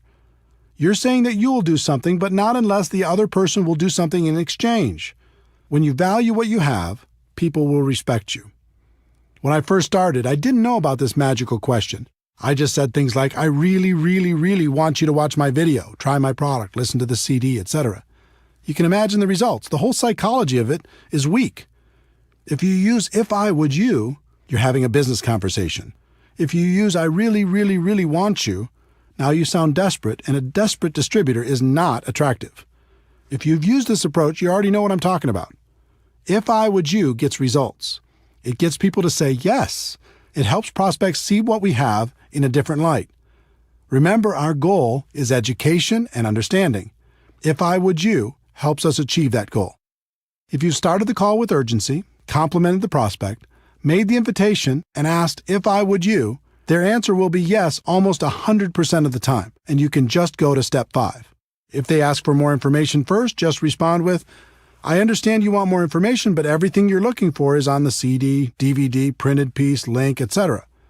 The fastest way for you to really understand what I'm talking about will be for you to review that material. So if I gave it to you, would you review it? If they say no, then thank them for their time and move on. Also, review steps 1 through 3 to see where you might have done better, but do not give your material to them. So you've gone through the first 4 steps and the person said yes. Success! They've agreed to review your tool. Does that mean they'll follow through? Nope. In fact, only about 5% of your prospects will do what they said they would do if you just use the first 4 steps, and 5% is not a good number. To get closer to 80%, you need to complete the invitation process professionally. Step 5. Confirmation number 1. Get the time commitment. You've asked if I would you, and they've said yes. The next step is to get a time commitment. When do you think you could watch the DVD for sure? When do you think you could listen to the CD for sure? When do you think you could read the magazine for sure? When do you think you could watch the link for sure? Don't suggest a time for them. That's another mistake I made early on in my career. Just ask the question and wait for them to respond. This question makes them think about their schedule and their commitments, find a place to review your tool, and communicate that back to you. In other words, it makes it real. When you first asked if I would you and they said yes, it was someday. When you get the time commitment, it starts to be real. The only thing that matters is that they give you a time. It doesn't matter what that time is. Let them think about their schedule and tell you when they will have reviewed the materials for sure. About 90% of the time, they'll give you an answer. The other 10% of the time, they'll be vague, saying something like, I'll try to do it sometime. If they do that, then tell them, I don't want to waste your time or mine. Why don't we just lock in a time when you'll have seen it for sure? Remember, they've already said they'll review it in step 4. This is just confirming the time. The key to all of this is that they've now said yes twice. The first time when they answered if I would you, and the second time when you received a time commitment from them. So now you can give them the tool, right? Wrong. You're not done yet. The professionals take a few more seconds to complete a couple more steps before they're finished. Step 6, confirmation number 2, confirm the time commitment. If they tell you they'll watch the DVD by Tuesday night, your response should be something like, so, if I call you Wednesday morning, you'll have seen it for sure, right? If they say they'll listen to the CD by Thursday morning, your response should be, so if I called you sometime later in the day on Thursday, you'll have listened to it for sure, right? If they say they'll watch the link by July 1st, Your response should be, "So if I call you on July 2nd, you'll have looked at it for sure, right?" They will either naturally say yes or they will adjust the time slightly. In any case, the significance of step 6 is now they've confirmed 3 times and they are much more likely to follow through. And the key is, this isn't an appointment you've set. It's an appointment they've set. They said they'd review the materials. They would do it by a specific time. And if you called them after that, they would have reviewed the materials. You've asked the questions. Their answers made the appointment. Step 7, confirmation number 3, schedule the next call. This step is simple. Just ask, what's the best number and time for me to call? They'll give you what works best for them, and now you have a real appointment. All you have to do is be sure to remember to call when you said you'd call. They've said yes 4 times. The whole invitation took a few minutes, and your chances of achieving your goal of education and understanding has gone from about 5% to about 80%. Step 8, get off the phone. Remember, you're in a hurry, right? Once you've confirmed the appointment, the best thing to say to someone is something like, "Great, we'll talk then, gotta run." Too many people make the appointment and then unmake it by talking and talking and talking. Remember, our goal is education and understanding, and we're going to let the third-party tool do most of the work. Here are some examples of all 8 steps. A person you know who hates their job, direct approach. "Hey, I don't have a lot of time to talk, but it was really important I reach you. Listen, you're one of the most financially intelligent people I know, and I've always respected that about you. When you told me you really didn't like your job, were you serious or were you just kidding around?" They say they were serious. "Great, I think I found a way for you to create an exit strategy. I have a CD that describes what I'm talking about better than I can. If I gave you this CD, would you listen to it?" They say yes. "When do you think you could listen to it for sure?" They say Tuesday. "So if I call you Wednesday morning, you'll have reviewed it for sure, right?" They say yes. "All right, I'll check back with you then. What's the best number and time for me to call?" They give me the information. "Got it. We'll talk then. Gotta run. Thanks." A good friend, indirect approach. "Hey, I'm running out the door, but I needed to talk to you real quick. Do you have a second?" "Great. Listen, you've always been so supportive of me, and I appreciate that so much. I've just started a new business, and I'm really nervous. Before I get going, I need to practice on someone friendly. Would you mind if I practiced on you?" They say sure. "Great. If I gave you a DVD that laid out the information in a professional way, would you watch it?" They say yes. "It's about 15 minutes long. When do you think you could watch it for sure?" They say Thursday. "So if I called you Friday morning, you'll have reviewed it for sure, right?" "Fantastic. What's the best number and time for me to call?" They give you the information. "Great. We'll talk then. Gotta run. Thanks." A highly successful person, super indirect approach. "I know you're busy, and I have a million things going on too, but I'm glad I caught you. You've been wildly successful, and I've always respected the way you've done business. I've recently started something new, and I'm looking for some sharp people. It's clearly not for you, but I wanted to ask, who do you know who's ambitious, money-motivated, and would be excited about the idea of adding a significant amount of cash flow to their lives?" They say they do know some people. "I understand that you'd want to know more about it before you recommend people. I have a DVD that explains exactly what I'm doing and the kind of people I'm looking for. It's brief. If I sent one to you, would you review it?" They say they would. "Thanks. When do you think you could view it for sure?" They say next Monday. "Okay, so if I call you next Tuesday, you'll have reviewed it for sure, right?" "Okay, I'll check back with you then. What's the best number and time for me to call?" They give the information. "Okay, great. Thanks again. I appreciate it so much. Talk to you next Tuesday." A cold market prospect who's done a good job selling you something. Direct approach. "Now isn't the time to get into this, and I have to go, but you're super sharp, and I happen to be looking for some sharp people. Do you plan on doing what you're doing now for the rest of your career?" They say no. "Good. I have something that might interest you. Now isn't the time to get into it, but I have a DVD that explains it all in great detail. If I gave it to you, would you watch it?" They say yes. "When do you think you could watch it for sure?" They say Sunday. "So if I called you Monday, you'll have reviewed it for sure, right?" They say yes. "All right, I'll check back with you then. What's the best number and time for me to call?" They give you their information. "Okay, here it is. Thanks again for the excellent service, and I'll talk to you soon." Are you feeling the flow of how this works? Obviously, there are many possible variations for different kinds of prospects, but I hope these examples help you understand how everything comes together. In terms of scripts, it's best if you get the basic concepts down and don't focus too hard on the exact script. Life doesn't work that way. But if you learn to let your prospect know you're in a hurry, then compliment them, then invite them, then pass on a tool with "if I would you," then confirm using the process I described, and finally get off the phone or complete the invite, you'll do just fine. Remember, in recruiting, there are no good or bad experiences, just learning experiences. On your journey to become a network marketing professional, the best thing that can happen is for you to develop the skills to recruit on demand in any situation. Then you never have to worry about being lucky. So practice, practice, practice.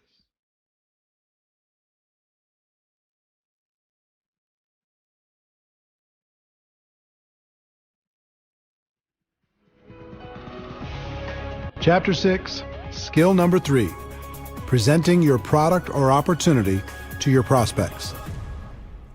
We've talked about the first two skills of identifying prospects and inviting them to learn more about your product or opportunity. As you've learned, you'll be inviting them to review a tool or attend some sort of event. If they are reviewing a tool by themselves and you're not around, there's nothing for you to do. Just follow up when you said you would. If you're physically with them, there are some things you need to understand, and one of the biggest is you are not the issue. This was a tough one for me to accept. When I first got started, I read everything I could, listened to everything I could, and attended all the training sessions I could. I thought the most important thing I could do was become an expert on all the facts associated with my company. So if anyone asked me any questions, I'd be right there with the answers.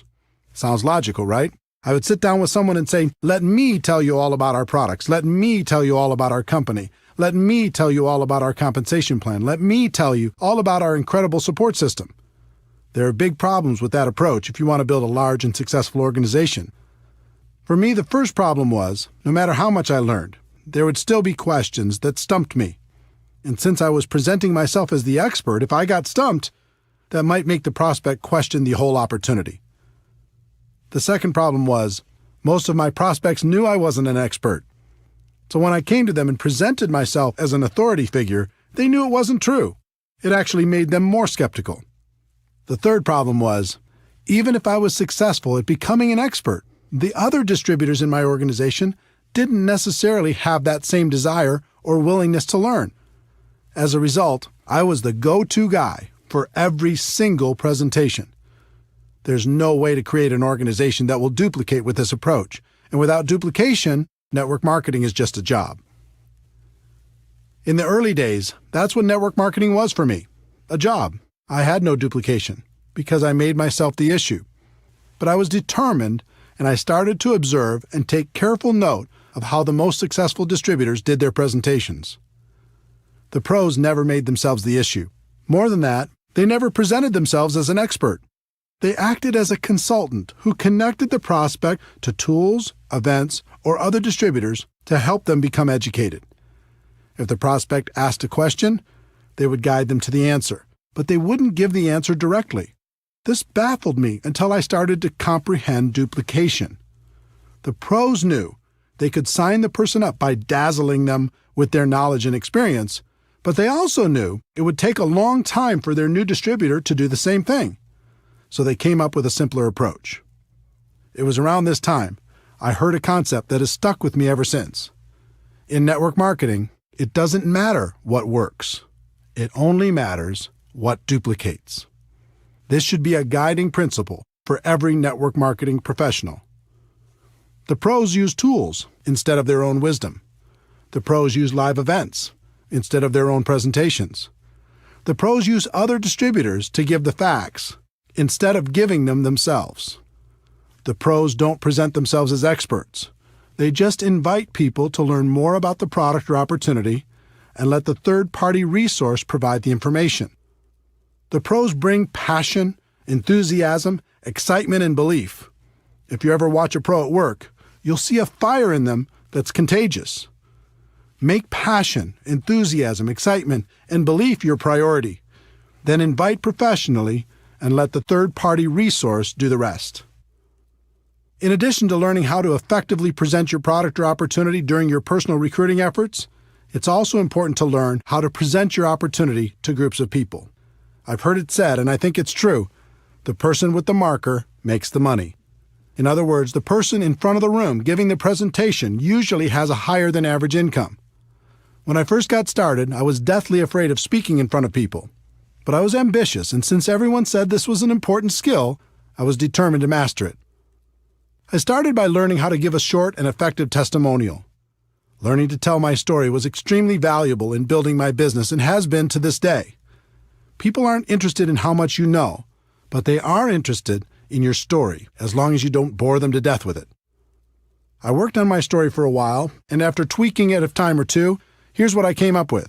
Hi, my name is Eric Worre, and I'm a retired underachiever. I had 18 jobs by the time of 23 and was starting to think my future wasn't looking so good. I was embarrassed by my lack of results, and I was desperately looking for a way to make something of my life. In January of 1988, I was introduced to network marketing, and it has changed my life. Instead of being afraid of the future, now I'm excited about it. And then I would insert whatever was appropriate based upon my current levels of success. The theme of my story was, if I could do it, anyone could do it. And it worked. I used it all the time in hotel meetings, in home meetings, on three-way phone calls, on conference calls, you name it. No matter what your background is, you can craft a compelling personal story. I've found every good story has 4 elements. 1, your background. 2, the things you didn't like about your background. 3, how network marketing or your company came to the rescue. And 4, your results or how you feel about your future. Take some time to create your story and start telling it every chance you get. Next, I decided to master my company's opportunity presentation. Again, the concept of modeling successful people came into play. The top earner in my company was extremely powerful and effective. In addition, he did the same exact presentation every single time, just about word for word. So I recorded his presentation and transcribed it by hand onto a legal pad. When I completed that step, I recorded my own voice doing that presentation. I did it word for word, same story, same jokes. Everything was his exact presentation. After I was done, I played it back, and it was terrible. My voice had no energy, I was boring, I hated it. So I recorded it again and again and again until it was acceptable. In the end, I had an audio cassette with my presentation on it. And I listened to it over and over in my car. I'll bet I listened to that presentation 500 times. And by that time, I had it memorized. I knew it backwards and forwards. I could start from any part of the presentation and take it from there. You would not believe the confidence this gave me. I went from being afraid to do the presentation to actively looking for opportunities to give it. I did the presentation on conference calls, in home meetings, on three-way calls, and any place else I could find. I became a regular presenter at our local meetings and continued to move up to bigger and better venues, even being asked to speak at company conventions. For me, the evolution of becoming a presenter went through several stages. 1, learning my story. 2, learning the standard opportunity presentation. And 3, learning different training presentations. One big defining moment as a presenter came in 1993. I was 29 years old and starting to make a name for myself in network marketing. I was having a conversation with the CEO of the company and the #1 distributor at that time. I can't remember exactly how the topic came up, but I recall saying something to the CEO like, well, he, the top distributor, might be a better networker than I am right now, but I can outspeak him any time. It was meant as a joke, but the CEO raised his eyebrows and said, okay, son, I'll tell you what, we have our big convention coming up. Over 14,000 people will be in attendance.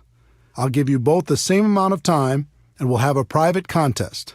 I'll handpick a few judges, and they'll vote on who did a better job. Wow. Now I was really on the hook. I wasn't a huge leader. I didn't have as big an organization or reputation at the time as the top earner, so I did the only thing I could control. I started to prepare like my life hung in the balance. I chose a theme. I wrote my talk, and I rewrote it over and over. I did research. I practiced. I recorded myself doing the speech. I did everything I could possibly do. When the day came, I'd never felt so nervous in my entire life. Talking to 14,000 people is like talking to an ocean. But my preparation served me well. I steadied my 29-year-old insecure self and delivered. The response was overwhelming. The crowd went wild, literally. I felt numb when I walked off the stage as they were still cheering and sat there while the top earner gave his speech. He did a fine job, but I have to admit to you, it felt so good. to have the CEO come up and congratulate me for winning our private little contest. It was definitely a defining moment. That speech was lost for a very long time, but a copy was recently discovered. If you'd like to hear it, we'll include it at the end of this chapter. My voice sounds quite a bit younger, but it's still me. To summarize this skill set, remember a few important things. 1. When you're prospecting, you're the messenger, not the message. Get yourself out of the way and use a third-party tool. 2. Learn to tell stories in a way that will make your prospects curious to hear more. And 3. When it comes to presenting in front of a group of people, preparation is key. When you're prepared, it's fun. And as promised, here's my speech talking in front of 14,000 people as a 29-year-old young man. Over 200 years ago, there was a revolution, an American Revolution, an event that literally changed the course of history. It was led by a group of unsatisfied people. People who were tired of being told what they could do and when they could do it. People were fed up with their lack of choices and their lack of personal freedoms. People fed up with their lives being controlled by others. Fed up with being oppressed, fed up with being manipulated. They finally said, enough, I've had it, and I'm not going to live like this anymore.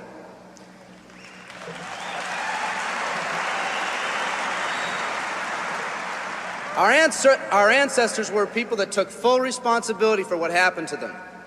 It was that spirit that ignited a country and formed what is now a giant in the free world. I have a question for you.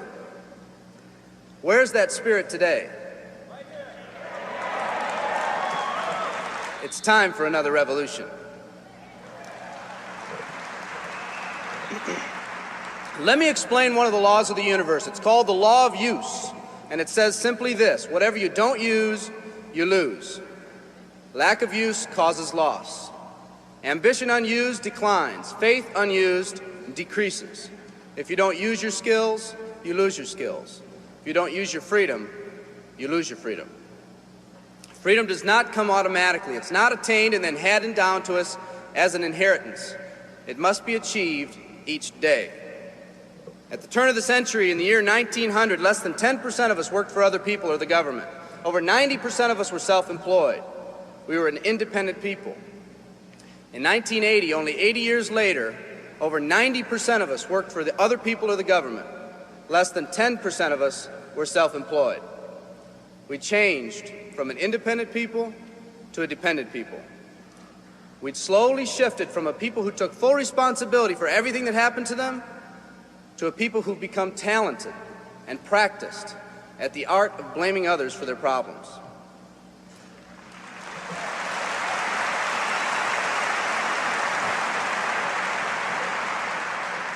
Our giant has fallen asleep. Our forefathers didn't say, who's going to take care of me?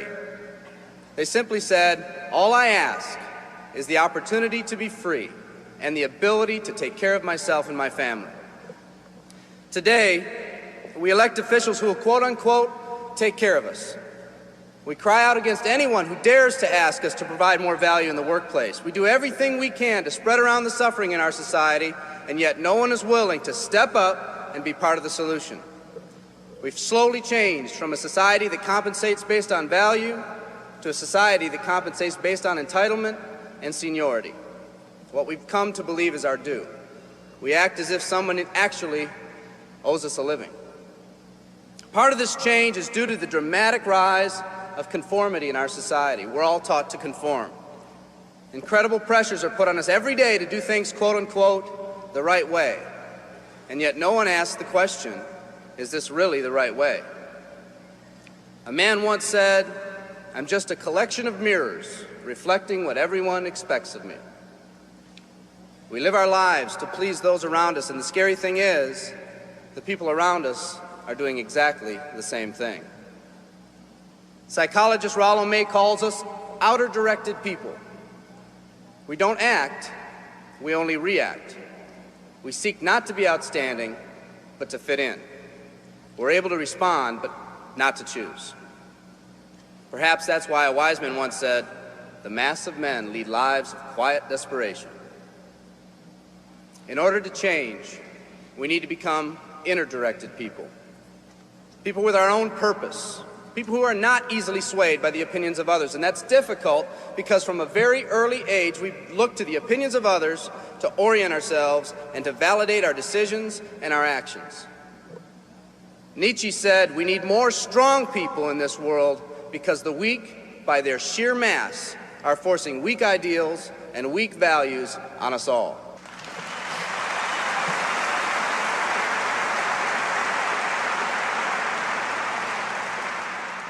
Today's massive social and economic changes are waking this slumbering giant.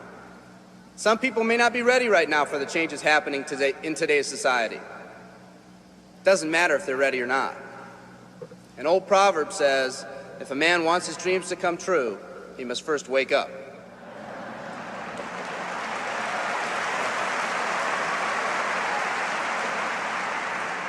I, for one, am glad for the radical changes in our society because I believe that within that crisis, we will find that independent spirit that once pioneered this country. Some of us are finally ready to change. The displacement of our workforce has caused many of us to start searching for something better. Moving products and moving services is our business and our goal, but what we are becoming in the pursuit of that goal is a larger and much more important issue. The rekindling of our independent spirit has more lasting value.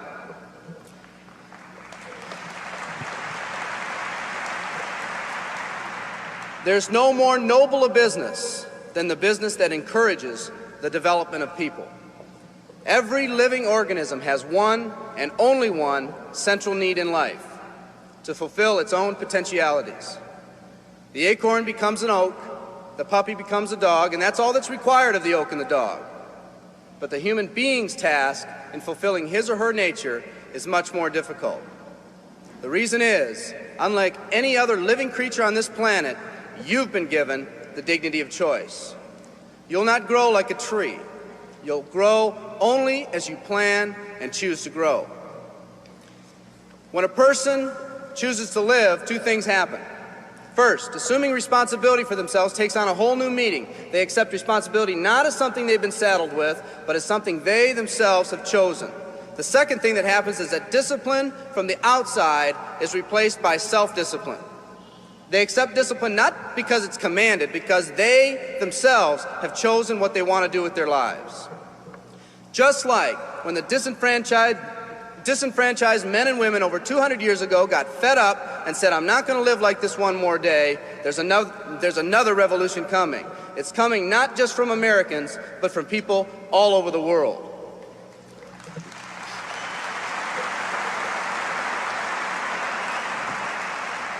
It's coming from people who've been oppressed in meaningless jobs, from people who've been unjustly held back, from people who've been slighted or ignored, from people who've had their hopes crushed time and time again by the circumstances around them, from people who've been playing in a game where the rules weren't the same for everyone, from people whose dreams have almost died by the methodical dripping of negative and pessimistic forces, people who've just been waiting for the right opportunity to present itself, an opportunity that they could hold on to, believe in, a place where people believed in them. I hear the rumbling of this coming revolution every day. The old rules are changing, and society is finally ready for that change. Will people try to persuade you not to rise up? Yes, they will, and sometimes with the best of intentions. But we must fight anyone or anything that tries to influence us against our freedom. And they'll try. Believe me, they'll try.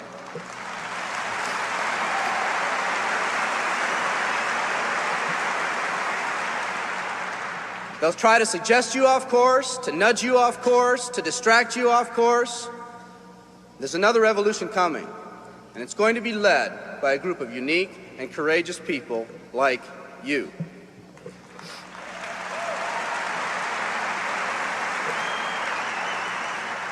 People who've had it with the way things are. People who've picked out their mountain in life and said, I'm going to the top. And if someone tells you you can't climb mountains, you don't have any experience. You tell them, I'm going to the top.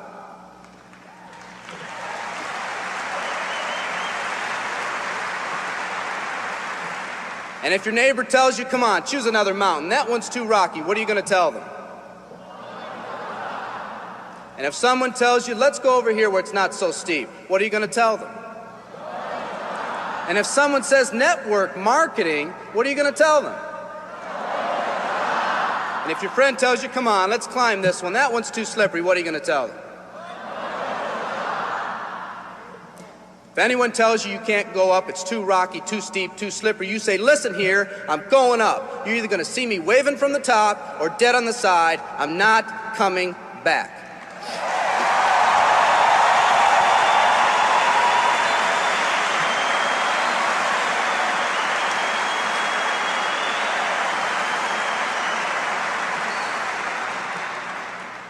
There's something about the do-or-die attitude. It's almost like when someone has a do-or-die attitude, time, fate, and circumstances seem to get together, have a hasty conference, and say, they say they're going to do it or die. We might as well let them have it.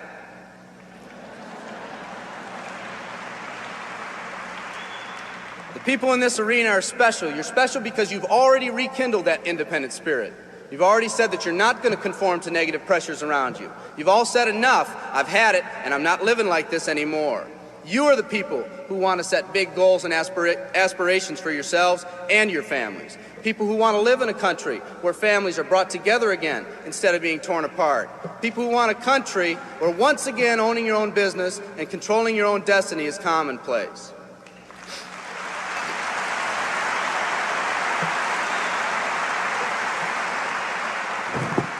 People who want a country where every man, woman, and child is treated with equal respect and dignity.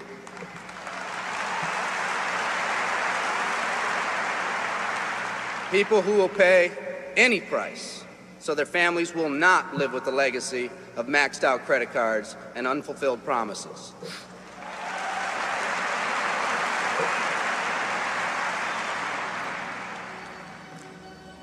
Today, we stand at the genesis of a new revolution, and people like you are going to lead it. Theodore Roosevelt said these words decades ago, and I think they're particularly appropriate today. He said, "We see across the dangers of the great future, and we rejoice as a giant refreshed. The great victories are yet to be won. The greatest deeds yet to be done. I've dreamt of a company that can give us the opportunity to make these dreams come true by allowing us all to fulfill our own true potential. I love you all. Thank you very much."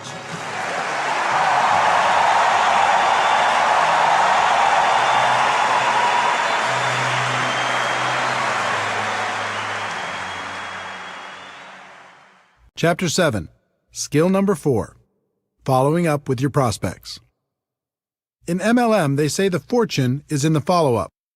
I think that's true, because most people in MLM don't follow up at all, at least not as professionals.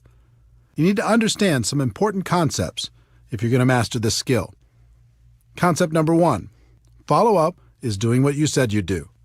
If you say you're going to call at a specific time, then do it. The network marketing profession is full of people who get all excited one minute and then go missing in action the next. Run your business through a physical or electronic calendar. Be the person who does what they say they're going to do. People will respect that. I sold real estate the year before I got involved in network marketing. My father and his partner owned the company. One day I was in the office and a gentleman by the name of Chuck Aycock showed up for a 10 a.m. meeting with my dad. It was 9:55 a.m., and my dad wasn't in the office yet. I greeted Chuck and told him I was sure my dad would arrive soon. At 10 a.m. exactly, Chuck got up and said, "It's 10 o'clock. Your dad isn't here. Have him call me if he wants to reschedule the meeting." I couldn't believe it. He came all the way to the office just to leave 30 seconds after the appointment? I told him, "Mr. Aycock, I'm sure he'll be here any minute. There's no need to leave." And then he told me something I never forgot.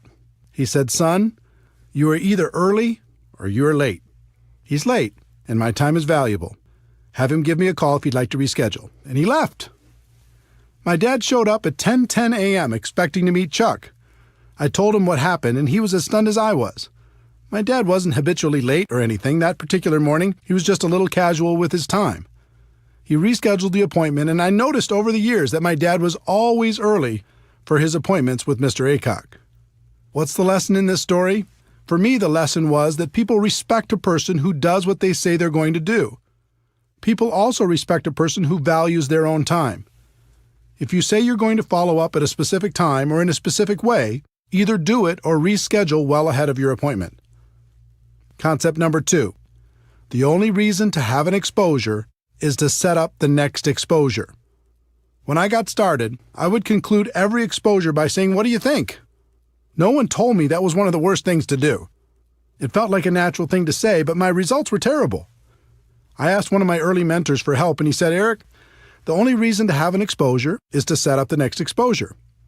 That blew my mind. I thought the reason to have the exposure was to get the person signed up. He went on to explain that if you finish each exposure by setting up the next one, the prospect will eventually become educated on the opportunity and make an informed decision. The goal in my mind changed from getting the prospect on the first exposure to just keeping the process alive by setting up the next follow-up exposure, then the next, and the next until they made a decision. When I made this small improvement, my results improved dramatically. We talked earlier about how to professionally invite your prospect to take a look at what you have to offer. At the end of that process, we went through several steps to set up the next exposure, meaning your follow-up call. That was your next appointment. When you make that call, you're going to ask them if they reviewed the material. They'll say, "No, I didn't," or they'll say, "Yes, I did." Let's talk about how you'll set up the next exposure in both cases. If they say no, they didn't have a chance to review the material, it's important you don't show your displeasure at their lack of follow-up. It sounds funny, but a lot of people just jump on their prospects with, "I thought you said you'd be able to see it for sure." Obviously, this won't help build that good relationship you're working on. The best way to respond is, "That's okay, I understand sometimes life gets busy. When do you think you could do it for sure, for sure?" You might say, for sure is a little much, but I've used that for decades in this follow-up situation, and I do it because it works. In any case, use whatever language you'd like to use to set up the next time and walk through the same steps to get the commitment. Once you have it, including the date and the time of the next call, the next exposure, then hang up and call them when you said you would. If you call them at the scheduled time and they still haven't reviewed the material, just repeat the process until they do. Remember, they are setting up the appointment, and you are being the professional by following up like you said you would. If you call the prospect and they say yes, they've reviewed the material, you're going to ask them a few intelligent questions. First, you're not going to ask, "What do you think?" This just invites the critical part of the prospect's mind to come up with objections to try to sound smart. The best follow-up question I've ever used is, "What did you like best?" This question will take you in a very positive direction and will give you clues as to the level of their interest. If they say the product, then your next exposure will probably be product-related. If they say financial freedom, then your next exposure will probably be opportunity-related. Another great question to ask is, on a scale of 1 to 10, with 1 being zero interest and 10 being ready to get started right away, where are you right now? With this question, anything over 1 is good. It says they have some interest. Most of the time, you'll get something like a 5 or a 6. No matter what number they give you, all you're going to do is ask them how you can help them get to a higher number. Usually that answer will go along the lines of how they answered, "What did you like best?" If the answer is very positive and the number is fairly high, you can go directly into the closing process. We'll cover that in the next section. If it isn't an obvious green light, then you just schedule the next exposure. They might want to try the product, so you help them do that and set up a follow-up date, a time to call them, and check on the experience, the next exposure. They might want to understand the compensation plan, so you set up a time to get together and review it, the next exposure. They might want to talk with their spouse, so you send them home with materials they can share with their spouse and set up a date and time when you'll follow up, the next exposure. Whatever it is, you never finish one exposure without setting up the next one. Never. If you do, it's over. That's what used to happen to me at the beginning. I would have someone look at the opportunity. When they'd done that, I'd say, "So, what do you think?" They'd usually mumble something like, "I'll let you know," or "I'll get back to you," or "I need to think more about it," or something similar. And poof, they were gone. Then when I tried to call them back, I was just bothering them. The whole thing felt uncomfortable. Once I changed to never finishing one exposure before setting up the next one, everything changed for the better. I was being professional. I was in control. The prospect had more respect for me and for the opportunity. All of this happened from this one small change in mindset. Concept number 3. It takes an average of 4 to 6 exposures for the average person to join. When people don't understand that the only reason for an exposure is to set up the next exposure, They put too much pressure on their prospects and on themselves. In the some will, some won't, so what next MLM culture, people hammer on a person once, and if they don't join right away, they move on and never follow up. In many cases, they take it a step further by damaging the relationship with the prospects with their attitude. Professionals understand that it takes an average of 4 to 6 exposures for a prospect to become involved. Their goal is education and understanding. It's hard to educate someone in one exposure, so they take them from exposure to exposure to exposure, knowing it will eventually sink in. Through that process, they also build a stronger relationship with the prospect. They strengthen the friendship. That helps build trust, and people enjoy working with people they like. 4 to 6 exposures is an average, which means that for every person who joins on the first exposure, there's going to be a person who takes more than 10 exposures to join. You just never know. Some of the best people in network marketing were prospected for years before they finally made the decision to take part in the opportunity. Keep your urgency, but have patience. Concept number 4. Condense the exposures for better results. Posers prospect someone once and move on. Amateurs prospect someone through several exposures over time. Professionals condense those exposures into the shortest time possible. People are busy. They're constantly distracted by life. When you're approaching them to take a look at something new, it's important to keep their interest. The best way to do that is to stack the exposures as closely as possible. If you go slow, you might start by having them check out a video, then a few weeks later have them listen to a conference call, then a month later have them attend a webinar, then after another month, invite them to a 3-way phone call with you and another distributor. This slow process is difficult because between each exposure, they tend to get distracted by life. It can almost be like starting over every time. On the other hand, if you have them check out a video, then join a conference call, then try the product, then get on a webinar, then participate in a 3-way call, then come to a live meeting, or whatever combination of exposures you use in your company and do it all in 1 week, you give them the opportunity to really think about how this could change their lives. Questions and objections. At every step in the recruiting process, you'll come across questions and objections. This is natural. A lot of the time, your prospect will just be bringing them up to sound intelligent. They don't want to seem easy, so they throw out objections to feel better. How you respond is extremely important. If you act defensive, you'll plant a seed of doubt in their minds. If you act offensive, you'll chase them away. Remember, our goal is education and understanding. It's not to win an argument. Our job is to help blind people see. When someone brings up a negative question, or if they offer you an objection, all they're really doing is helping you to identify one of their blind spots. It's helpful to know what these are so you can assist your prospects in eliminating them. I'm going to give you some specific tactics to help overcome objections, but the thing I want you to remember and spend more time focusing on are concepts. Tactics come and go. Concepts are timeless. I found that objections fall into one of 2 categories. The first is the prospect's limiting belief in their abilities. They aren't sure they can be successful. The second is a limiting belief in network marketing. They aren't sure network marketing will help them achieve their goals in life. For both categories, one of the best concepts is empathy, how you relate to people.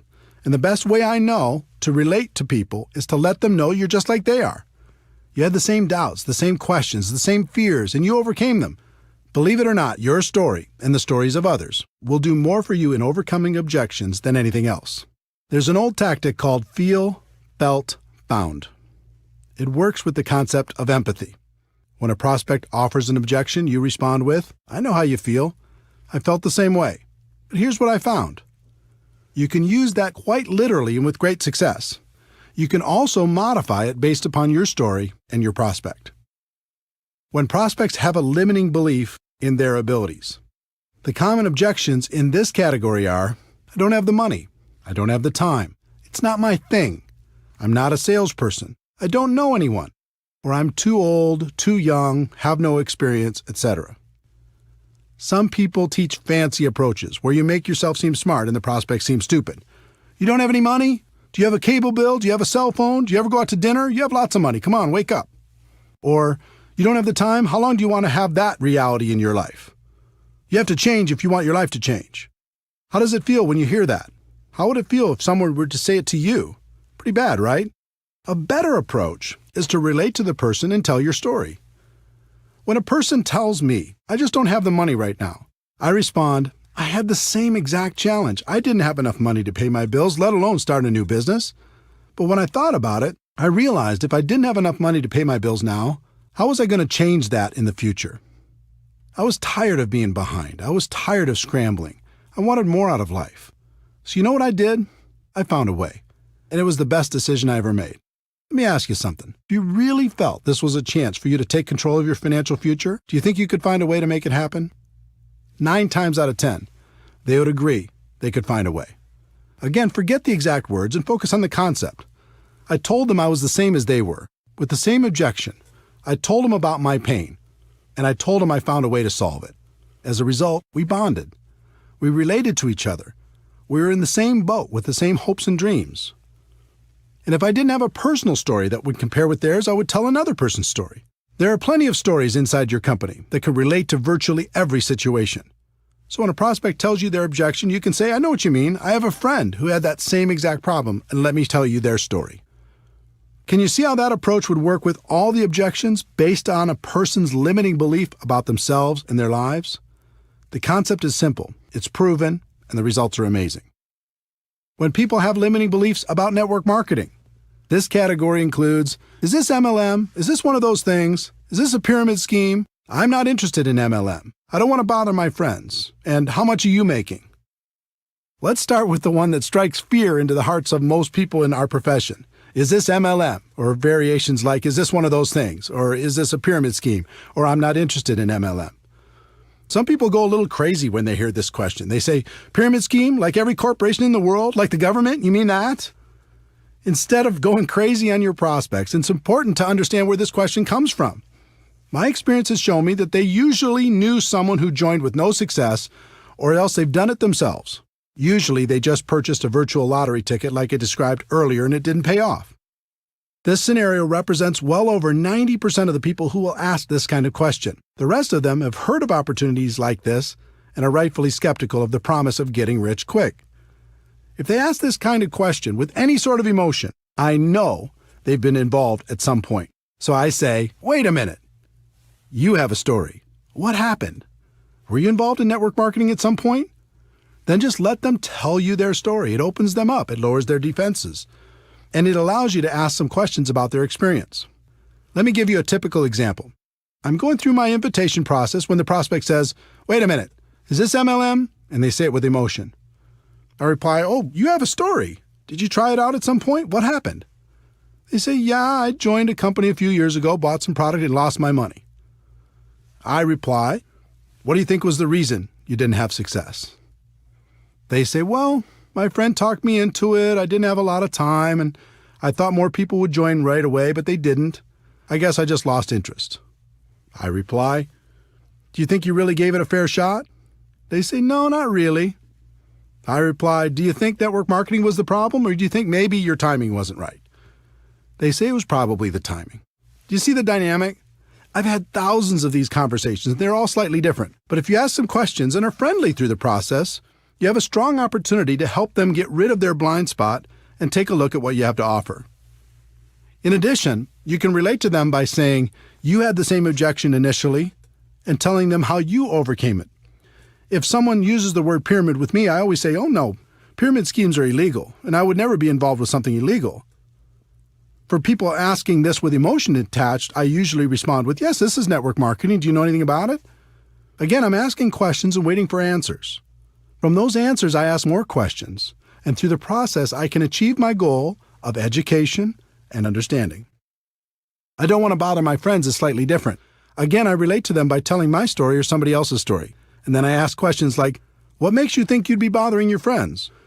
If you truly believed in the product, would you let your friends know about it? And if I could show you how we can share this product with others without it feeling or sounding like a sales pitch, would that help you? The last in this category is, how much are you making?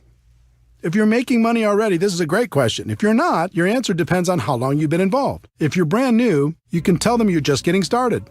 If you've been around for a while and not making big money yet, You can tell them you're working part-time and are really excited about your future. You could also say that you're excited about your future with this company because you knew things weren't going to change if you didn't do something to change them. The other way to answer it is to tell your story and then tell stories of people you know who are making good money. You can even suggest setting up a phone conversation with those people so they can feel more comfortable about the opportunity. All of this takes practice, but if you get the concepts down, you'll find it becomes easy. And the other thing that should encourage you is you'll only have this handful of the same objections for the rest of your career. There's nothing new here. What I've listed in this section is about all there is. Remember, our goal is education and understanding. This is a part of the process that makes that goal a reality.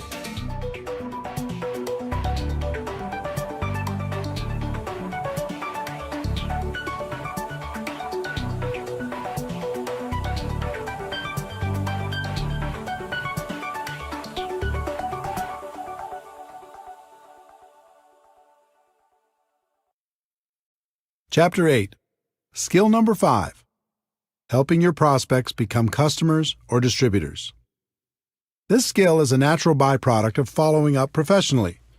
If you walk through exposure after exposure, our goal of education and understanding will be accomplished.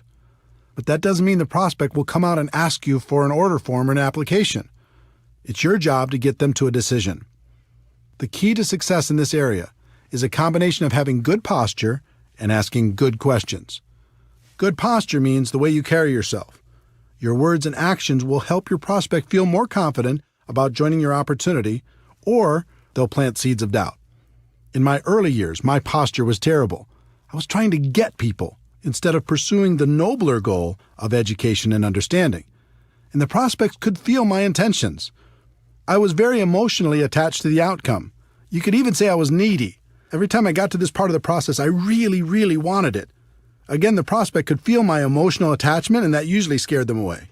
Through lack of results and without even realizing it, I started to assume people were not going to be interested. And that assumption started to seep into everything, which led to the predictable result of the prospect not joining. Most of the time, I wasn't properly prepared. I didn't have applications, startup materials, or whatever else was necessary. Think about the subconscious impact this had on my prospects. It seemed just about everything I did projected a lack of belief and a lack of professionalism. Instead of asking questions and listening intently to the answers, I just talked and talked and talked. I was more focused on being interesting than being interested. Prospects don't like that. No one does. So again, I followed the pattern of modeling the professionals. I watched what the best closers did and began to copy them. I interviewed the top performers to figure out what they did differently, and slowly, I started to see the flaws in my own approach. First, I learned that professionals are emotionally detached from the outcome. In other words, their goal is education and understanding while helping a prospect make a decision that would positively impact their lives. They're the opposite of needy. They aren't trying to get anybody. They are honestly just trying to help. Second, they're very assumptive in their approach. They expect the person to join because their belief that the opportunity would benefit the prospect is so strong. They're rock solid. Many of them are sincerely shocked when a person decides not to get involved. Third, it was interesting to learn they promoted themselves as much as they promoted the product or the opportunity. What I mean by that is they helped the prospect make the decision by saying, "You get me." When they promoted themselves, it isn't like, "I'm going to do everything for you." It was more like, "We have a great product and a great opportunity, but I'm going to take this thing to the top and we can do it together." This gives people great comfort in knowing that they don't have to learn everything on their own. Fourth, they are always prepared. Always. They have everything they need to get a person started right on the spot. And fifth, they ask question after question after question and are great listeners. They act like a consultant helping a person with a problem. The best consultants in the world have to ask a bunch of questions before they can offer a solution. Network marketing professionals use questions as their most powerful tool. As you can imagine, it took me a while to figure all of this out, and that was just half the battle. It's one thing to have the information, and it's another thing to put it into action. I wasn't as talented as the pros, but I could model what they did, so I just started to act like they acted. I acted emotionally detached. I really wasn't at the beginning. I started to act very assumptive, that people would join. I really wasn't at the beginning. I started to tell people, and you get me, even though I didn't think that was such a huge benefit at the beginning. I was always prepared. I started to ask lots of questions, focusing more on being interested than interesting. And as time went on, I acted less and less and believed more and more. The same can happen for you. Let's talk about questions. If you were a consultant and your job was to figure out if an opportunity was a good fit for your client, what would you do? You'd ask questions, right?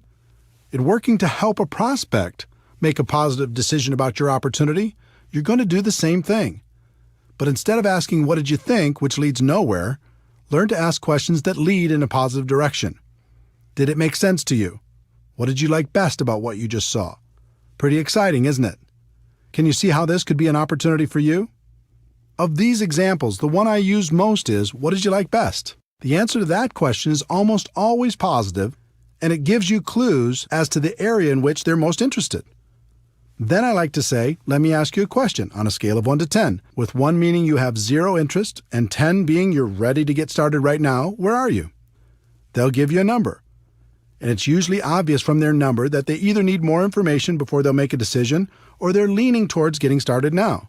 If you feel they need more information, just guide them to the next exposure that will help them the most. But if you feel they're ready to get started, then ask a series of 4 questions. This 4-question close has produced strong and consistent results over the course of my career. If you learn it and use it, you'll be amazed at how many people you can help. Question number 1. Based upon what you've just seen, if you were to get started with this company on a part-time basis, approximately how much would you need to earn per month in order to make this worth your time? Instead of asking this question, most distributors say things like, "How'd you like to make $10,000 a month?" Don't do that. Instead of prescribing what you think they want, just ask them what it would take to make it worth their time and wait for their answer. Question number 2. Approximately how many hours could you commit each week to develop that kind of income? Now they have to go inside their head and check their mental calendar to see how much time they would invest to get that kind of money. Question number 3. How many months would you work those kind of hours in order to develop that kind of income? This question makes them think about their level of commitment if they want the income from question number 1. Question number 4. If I could show you how to develop an income of, their answer to question number 1, per month, working, their answer to question number 2, hours a week over the course of, their answer to question number 3, months, would you be ready to get started? Most of the time, you'll get a positive answer to this question. And when people say, "Sure, show me how," you can pull out your compensation plan and sketch out a reasonable game plan to achieve their goals. There are rare occasions when people will give you unrealistic numbers. They might say they want $10,000 a month working 2 hours a week for 1 month. Doesn't happen often, but it does happen. If you face that situation, you act as a consultant and say, "I'm sorry, but your expectations are way too high. You can get to $10,000 a month, but it'll take more hours and more months than you're willing to commit. If you're willing to change those expectations, we can talk." If you don't get a positive answer to the 4 questions, that's okay. That means the prospect will need to have more exposures before they're ready. Schedule the next one and repeat this process when you're done. This skill will take practice, but it's a skill that will serve you for the rest of your career. If you're tired of having too many people thinking about it and not enough taking action, this will help.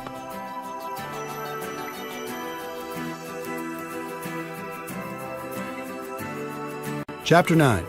Skill number 6. Helping your new distributor get started right. In network marketing, people invest enormous effort, time, and money into getting people signed up, and then squander that investment by leaving their new distributors to figure everything out for themselves. Professionals don't do that. They set proper expectations, they help get some quick results, and then continue to guide the new distributor through the many phases of our profession. I was lucky enough to have an early mentor, Michael Nelson, who is very skilled at guiding new distributors. Michael wasn't in my upline, but he was clearly the leader in my city. In addition, he had a lot of experience in our profession. So I listened to what he said, I watched what he did, and I asked him tons of questions. Back in those days, he had a small office close to my home, and I was always hanging around trying to learn something. Michael was a very successful recruiter. He was always bringing on new people. And for the most part, Michael's people did well in the business. That wasn't happening for me. The few people I recruited did nothing. As I watched Michael, I noticed that every time he signed up a new distributor, he scheduled what he called a game plan interview. I decided to model what he did. So the next time he met with a new distributor, I sat behind them close enough to take notes on their conversation. I did this several times and was surprised to learn he went through the same exact interview every time. I thought if I could learn that interview process, then I'd have a chance at his results. Game plan interview, part 1. He validated their decision to become a distributor. He said things like, "Congratulations on making the decision. I'm proud of you for taking charge of your life. From now on, things are going to be different for you and your family." It always took less than 5 minutes, but by the end of their discussion, any doubt they may have had about becoming a distributor was gone. They felt great. Game plan interview, part 2.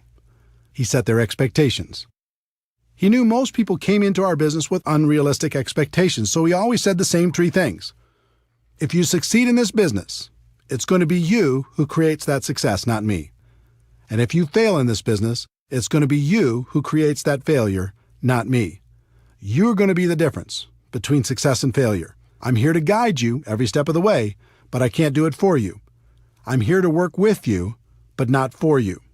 Wow, this was a radical concept and so different from the conversations I had when I got a person started.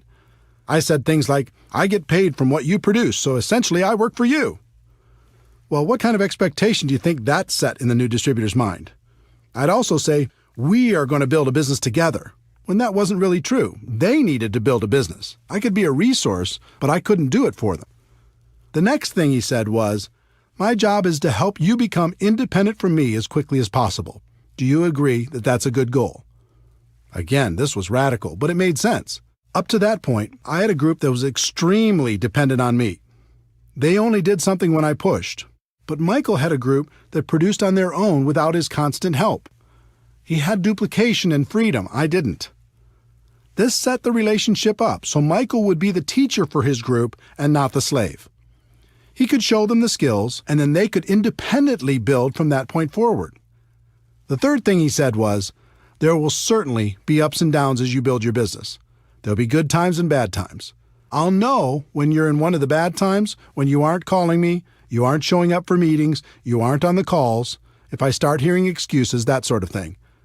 When that happens with you, and it happens with everyone, how do you want me to handle that?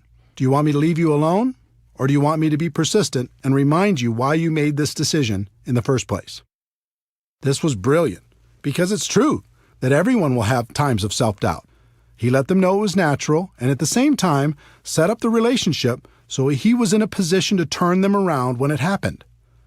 What Michael accomplished with these 3 concepts was so different from promising the world like I was doing, that it was night and day. With my approach, the distributor would sit back and wait for me to perform. And if I was ever too busy or couldn't help for some reason, I became the easy excuse for why things weren't working out. With Michael's approach, his people became independent quickly. He would coach them from time to time, but he wouldn't allow his group to use him as an excuse for their lack of results. While my distributors struggled, his flourished. Game plan interview, part 3. Michael went through a getting started checklist to help the new person have the best chance for success. The exact plan would be different for every company, but the concept was to do everything possible to get quick results. Here are some examples of what you could include in your getting started checklist. 1. Make sure your new distributor is set up with appropriate products. Just about every company has products that can be personally used by the distributor, so make sure your new person is doing that. Depending on your company, this may include a monthly commitment.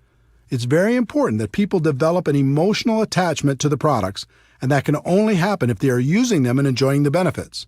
In addition, many companies have products that can be sampled or used in demonstrations. In that case, new distributors should have an appropriate supply so they're properly prepared. 2. Make sure your new distributor is set up with appropriate tools. We've talked about the importance of third-party tools in building a large and successful network marketing business. Your new distributor needs to be prepared to help their prospects with the tools that will professionally take them through the exposure process. 3. Make sure your new distributor gets connected. Show them how to find things on the company website, where the upcoming events are being held, when the leadership calls or webinars are being conducted, etc. Remember, our goal is to help them become independent as quickly as possible. This is an important step in making that goal a reality. 4. Make sure your new distributor has a basic understanding of the compensation plan. They don't need to know it in detail at the beginning, but they should at least understand the key points and what will happen financially as they move through the first few levels. 5. Make sure your new distributor has a fundamental understanding of how to properly invite their prospects to understand more about what they have to offer. You can save them from running out there and talking their heads off with little or no results by giving them a brief overview of how and why a professional invitation process works. Game Plan Interview, Part 4. Michael helped the new distributor create a game plan to get through the first few ranks and challenged them to do it quickly. He understood and helped me to understand that it was a race to help a person get results quickly. If they received early positive reinforcement, they'd continue, and if they didn't, they had a tendency to fade away. Every company is different, so this game plan will also be different, but think about the simple actions you can encourage people to take during the first week to get the best possible results. How can they get their first customer? How can they get their first distributor? Can you encourage them to attend their first company event? What steps can you take to help them earn their first commission check? Success in network marketing wasn't real for me until I earned that first check. When it arrived, everything changed for me. I started to really dream about creating a better life for myself and my family. Helping your new person get off to a quick start is vital. Game Plan Interview, Part 5. Michael always ended by giving some specific assignments. One thing I've learned is new distributors crave direction, and they respond incredibly well to simple assignments. Michael always ended by giving those assignments along with a deadline for them to be completed. He told his new distributor to get back to him by a specific date. It's just like the exposure prospecting process. You go from exposure to exposure, but it doesn't end until they become distributors. The professionals continue to go from exposure to exposure, assignment to assignment. The purpose of all this is to help the new distributor get over the line. When someone gets started, there's always a line between success and failure.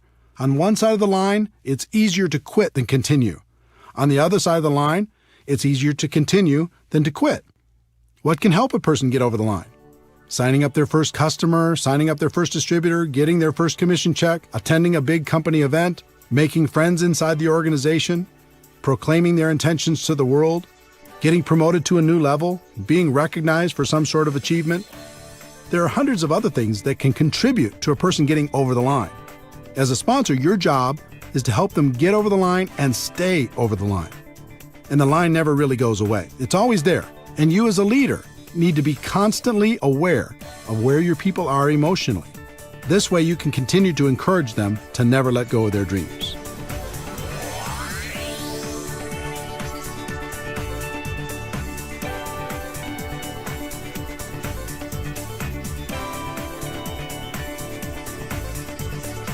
Chapter 10.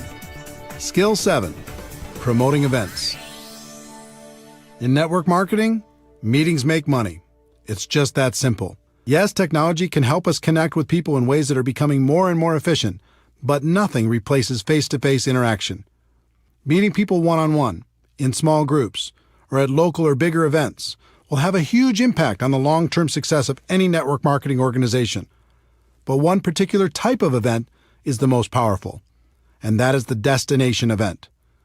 It might be a company-sponsored event or one put on by your upline leadership, but a destination event is one where most of the attendees travel to a different city, stay at a hotel, and participate in a conference or convention. Some try to argue that the destination event is dead in the new technology world and people won't travel for these things anymore. All I can tell you is those people aren't top earners in our profession. If you study what the successful people do to build their network marketing organizations, you'll find that virtually every one of them uses destination events as a cornerstone for building their business. There's something magical about getting away from your day-to-day grind and focusing completely on your dreams. Total immersion, even if it's only for a weekend, is good. You can use it to refocus and recommit to your future and gather the strength necessary to go back home and do what's necessary to move your business forward. You gain strength from the presentations you hear during the event. Sometimes a person says something at just the right time in your life and it changes you forever. Over 20 years ago, I was at a convention when a guy by the name of Johnny Daniel said, "You can tell the size of the man by the size of the problem that gets him down." That statement went right into my heart and has helped me ever since. If I ever get sad or depressed, something inside me says, "Is this the size of Eric?" I answer no, pick myself up, and get moving again. I've had hundreds of those moments over the years at destination events. I gave up blaming at an event. I decided to become a professional at an event. I realized no one could stop me at an event. I decided to go to the top at an event. In fact, as I think back, I can't think of a single significant moment in my network marketing career that didn't happen at an event. They're that powerful. In addition to gaining strength from the presenters, you'll also receive incredible validation of your decision to be involved. It's a concept called social proof, and it's very important. As human beings, we're wired to seek proof from sources outside of our own thoughts and experiences. At a destination event, you'll see lots of other people who've made the same decision you have, and that feels good. Also, you'll see how some of them have overcome their fears and gone to the highest levels in your company. You start to think, if they can do it, maybe I can do it too. There's also some positive peer pressure involved. Most destination events include recognition programs: who won the contest, moved to the next rank, earned the top income, or spoke from the stage. When I went to my first event and I saw all the people walking across that stage, I had one thought: the next time, I'll be walking across that stage. It was inspiring that so many people had accomplished what I hadn't done yet. It made me think I could do it, and it made me work on a plan to make it happen. In addition to being inspired, I also didn't want to show up at the next event without some improvement in my business. That positive peer pressure helped me face my fears and make it happen. Overall, the sense of community at a destination event is comforting. We all live in a world filled with ignorant people when it comes to network marketing. That can be discouraging at times. But when we go to a big event, suddenly we're surrounded by people who think like we think. They have similar beliefs, hopes, dreams, aspirations, and positive attitudes. Spending time with this amazing group of people can literally fill us back up again, so we have strength for the next push. Once you understand how important destination events are to the success of your business, you need to learn how to effectively promote them to your organization. It's really simple. The more people from your group attend events, the more money you're going to make in our profession. Top leaders know exactly how many people are attending, and they make sure to grow that number at every new event. Think about it. Take two distributors who each have a group of 100 people. Distributor A makes it a priority and gets everyone to attend every major destination event. Distributor B doesn't make it a priority, so only a handful attend. Which group is going to be more successful? It's not even a contest. The first step in developing a culture that promotes attendance at destination events is to personally be more committed than anyone else to attending and helping others make the same decision. That means you need to lead by example and never miss a destination event. When I first started in this profession, I didn't know how I was going to do it. I didn't have the money, and I couldn't afford the time. I had the same obstacles as everyone else. But something happened to me at my first event that changed everything. I scraped up enough money to get there, and it was a mind-blowing experience. The stage, the lights, the people, the stories, it was awesome. During one of the sessions, I stepped out to go to the bathroom, and when I came back to the entrance to the big convention hall, I found myself standing next to one of the top income earners in the whole company. It was like standing next to a celebrity. He had achieved what I wanted to achieve, and more. I stood there trying to think of something smart to say, and finally, I simply introduced myself and asked, "What's the secret?" Now, today I know there isn't a secret, and he could have said the same thing to me, but instead, he had a little compassion and gave me an important lesson that serves me to this day. He said, "Eric, do you see this room? It holds about 2,000 people. We have these events about 3 times a year. Here's the secret. At the next event, half of these people won't come back, but the other half that does will be making about twice the average of everyone else in the room. Your job is to be in the 1,000 people who come back, and it doesn't stop there. At the next event, half of those 1,000 won't come back, but the 500 who do will be making 4 times the amount of the average in the room. This continues from event to event. If you continue to come back, you'll end up being among the highest paid people in the room, and eventually, you'll even find yourself presenting on stage." I said, "That's it?" And he replied, "Eric, obviously you're going to have to continue to work on your skills in between events, but my experience has shown me that if you outlast people at our big events, you'll make it to the top." This was pretty simple for me to understand. I thanked him and made a resolution on the spot to never miss a big company event. It wasn't easy. Sometimes the event tickets alone were a problem. I made it a priority and found a way to buy them. Sometimes childcare was an issue. I relentlessly searched for babysitters until we found someone we could trust. Sometimes I struggled with how to get to the event. Instead of taking a nice, comfortable direct flight, sometimes I had to book one with 2 or 3 connections. Instead of flying, sometimes I had to drive, even piling into one vehicle with a group of people to get there. There were even times when I reserved a bus and recruited people in my area to share the ride. The point is, I made it a priority and I made it to the event, no matter what. As for accommodations, today I stay in a suite, but it wasn't always that way. At the beginning, I often shared a room with as many people as possible. Instead of room service, we'd go to the local grocery store and get food for inexpensive meals. And the minibar was strictly off limits. Bottom line, the advice I received all those years ago worked. Because I was ambitious and hungry, I figured out a way to outlast the people who were less committed.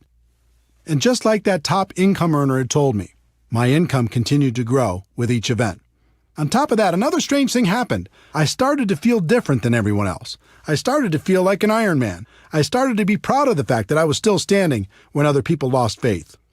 So if you're more committed than anyone else to attending the destination events, that all-important commitment will serve you very well. Once you're fully committed, the next step is to grow the number of people on your team that attend with you. Most people announce the next big event to their group, sit back, and hope people register. Professionals understand there's a big difference between an announcer and being a promoter. Promoters make the event a priority in their group. They are relentless with their message. They tell stories that inspire people to action. They take nothing for granted and don't rest until people have registered. They paint a picture in people's minds about how great the event will be and the benefits of attending. One thing I learned long ago was to never buy someone's excuse, at least at the beginning. I can't tell you how many people started off by telling me the reasons they couldn't attend the next destination event, only to find out that their reason was just an excuse and wasn't really true. The problem with amateurs is they buy that first story, and that's the end of it. Person says, I can't get off work, or I can't afford it, or I can't arrange childcare, or who's going to watch my dog, or there's a birthday party that weekend. And the amateur says, oh well, it is what it is. I hope you can make it to the next one. The professional has a completely different mindset. When they hear an objection, they don't buy that story because they know it's probably not real, or at least not real enough. Instead, they work with that person to help them understand the meaning and importance of attending the event. Then they brainstorm with them to figure out a way to overcome their initial problem. I can't tell you how many people I've talked to who had already decided they were not going to attend the next event, and within 5 minutes, they changed their mind and registered. The lesson here is to tell your story, don't buy theirs. Think of this skill as if you're a publicly traded company and your stock value is tied directly to how many people you have at each destination event. If that were the case, you'd make it a priority to always have a bigger number at the next event, wouldn't you? You might start with just you at the first event, but then the goal needs to be to bring someone with you to the next one and to grow that number at the next and the next and the next. There's no such thing as a silver bullet in network marketing, but this skill is as close as it gets.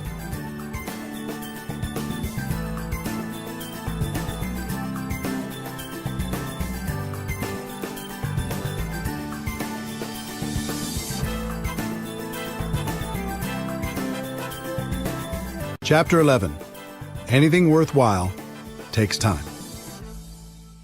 If a person starts a traditional business, they expect to break even in their first year and possibly pay back their initial investment in the first 5 years. But when a person starts a network marketing business, they expect to get their money back in the first month, make a profit in their second month, and get rich by the third month. And when that doesn't happen, they blame network marketing. It's like people don't want the laws of the business world to apply to network marketing. We do have a better way, but we're not selling magic beans here. Anything of value takes time to develop. I learned a great lesson early in my network marketing career. From time to time in your life, your income might take a lucky jump.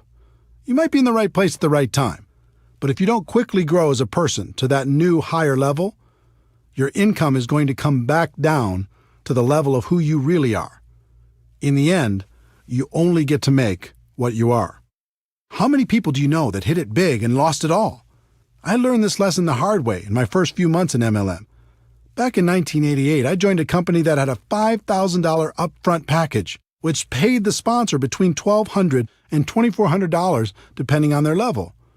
Although I'm glad most of those big money packages have left our profession, back then a person could make some pretty big money fast. In my first month with that company, I earned approximately $7,400.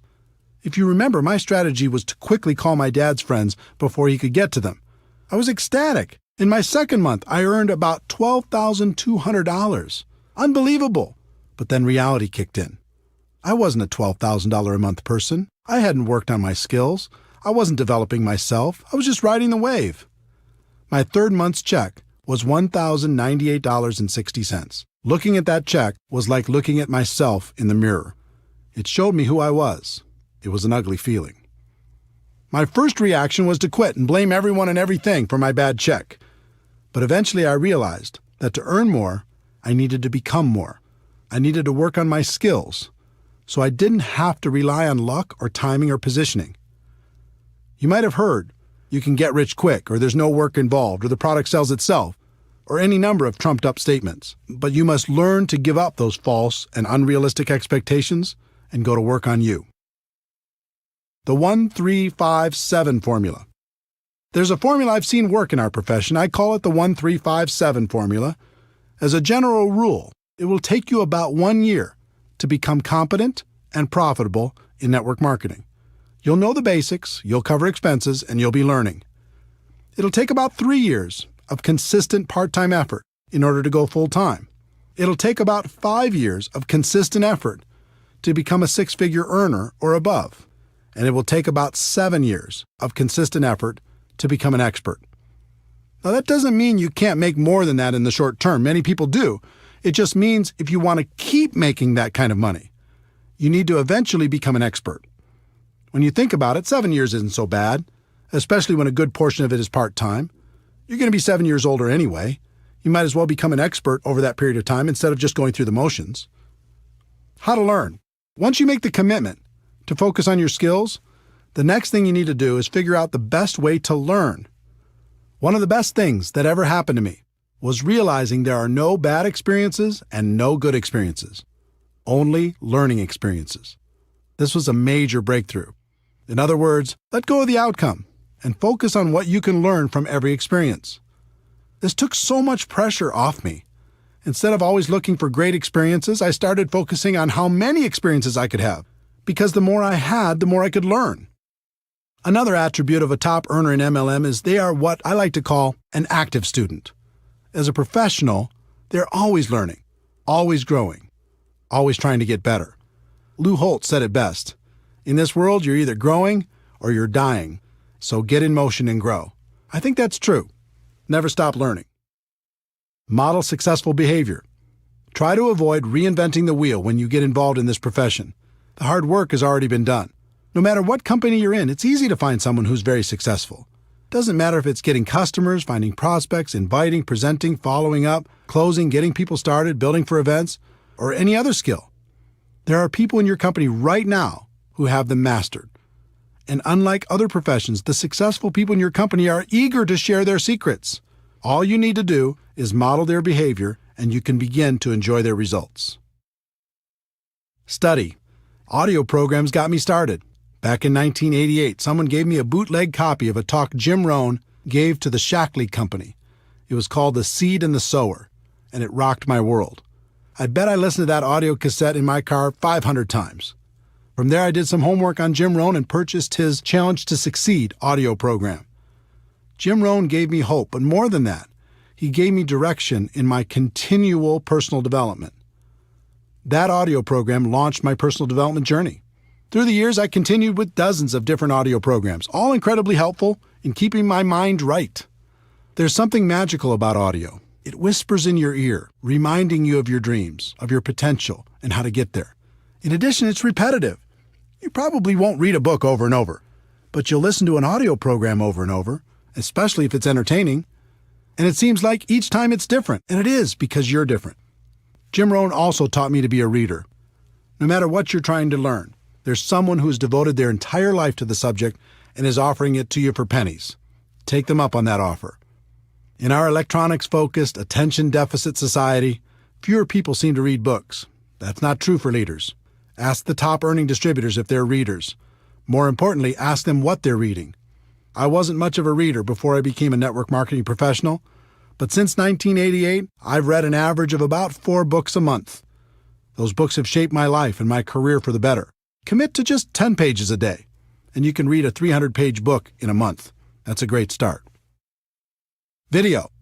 Video is another source of great learning. Sometimes I like to watch training programs instead of just listening.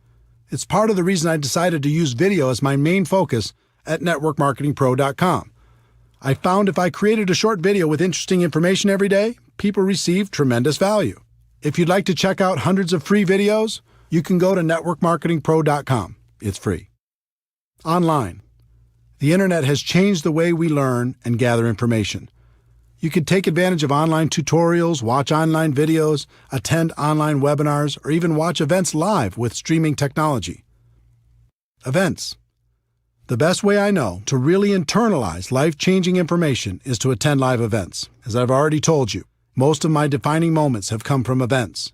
On one side, there's always good information for a person who's listening.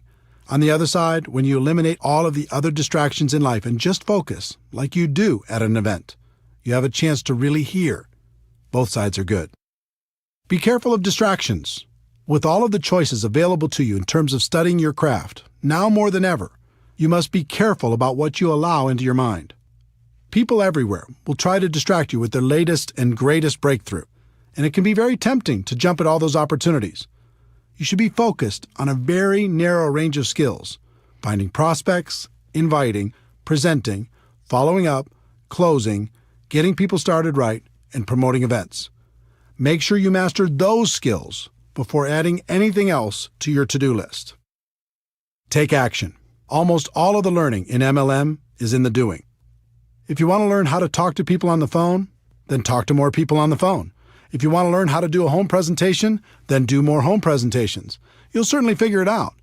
That doesn't mean you shouldn't continue to seek knowledge on the skill sets for success in MLM, but it does mean you shouldn't wait for complete knowledge before taking action. Part of the reason people avoid taking action is they're afraid they'll be embarrassed. If you want to be successful in network marketing, you must learn to set that fear aside. Here's why. It's very difficult to look good and get better at the same time. Instead of being afraid of how you look as you're learning and growing, be afraid of not taking action and living a life at a fraction of your potential. Let me give you a concept that has served me for over 20 years in the area of developing my skills. Back in the early 1990s, a friend and I were searching for a great network marketing product. We traveled the country and met with many interesting people. Our journey led us to an organization in Michigan called the High Scope Educational Research Foundation. They had a progressive and proven way to teach children how to learn more effectively. High Scope has many components, but the one that struck me then is the one I've used to this day, called Plan, Do, Review. Here's how the company explains the process. In the Plan, Do, Review process, children make plans, carry them out, and reflect on what they have done. In doing so, children learn to take initiative, solve problems, work with others, and accomplish their goals. Their play becomes more purposeful and focused. By making Plan, Do, Review a successful and integral part of your classroom's daily routine, you'll learn how you can promote learning and build on children's interests and intrinsic motivation. When I heard what they were saying on how to use it as a teaching tool for children, the only thing that was rolling around in my mind was how I could use it for myself and the people in my organization. While things didn't work out for turning the High Scope product into a network marketing product, I'll be forever grateful to their organization for helping me and hundreds of thousands of people all over the world to use this concept to build a better business. Here's how I've used and taught the concept for over 20 years now. Choose a skill you want to develop. 1. Make a plan. 2. Do your plan. 3. Review your results to see how you could do better next time. Most people don't make a plan. They just charge out there and do. Even more people never review their results to see how they could improve. Do you see how this connects with no good experiences and no bad experiences, only learning experiences? 1. Make a plan. 2. Do your plan. 3. Review your results, good or bad, to see how you could do better next time. 4. Make a better plan. 5. Do that better plan. 6. Review those results, good or bad, to see how you could do better next time. 7. Never stop applying Plan, Do, Review, and you'll eventually become an expert through trial and error. This little secret to learning in MLM is one of the most powerful I've shared. It's become part of my DNA. I hope the same happens for you. Teaching. Would it surprise you to know that teaching is one of the best ways to learn? It's true. If you want to really master something, teach teach it to others. Teaching burns a groove in your brain like nothing else can. Who do you think gets the most benefit from the daily video shows at networkmarketingpro.com? I do. I have to think about it, prepare, and present the message every day, so it helps keep me sharp and on top of my game. The lesson for each of you should be to find someone to teach. Even if you just have one person in your group, start there. And as your group grows, look for more and more opportunities to teach. You'll get the most benefit. Your associations. This is another important lesson from Jim Rohn. He taught me the law of association that says you'll become the average of the 5 people you spend the most time with. You'll think how they think, act how they act, talk how they talk, and earn how they earn. Let me tell you something. This law is real. You can't fight it. I've done 3 things over the course of my career when it comes to my associations. First, I've disassociated with the people who are toxic to my life. This isn't an easy decision, but it's an important one. Some people will keep you down permanently. Second, I've limited my associations with negative people or people who weren't helping me grow in the direction of my dreams. I just learned to spend less time with those people and more time on positive influences. And third, I've worked to expand my associations with people who can help me become a better person and a better professional. If you're trying to learn to become an expert in the network marketing profession, doesn't it make sense to find a way to spend more time with the people who have the skills you're looking for? If this is a little too stressful to think about when you're looking at the 5 people you're spending time with right now, here's a little tip.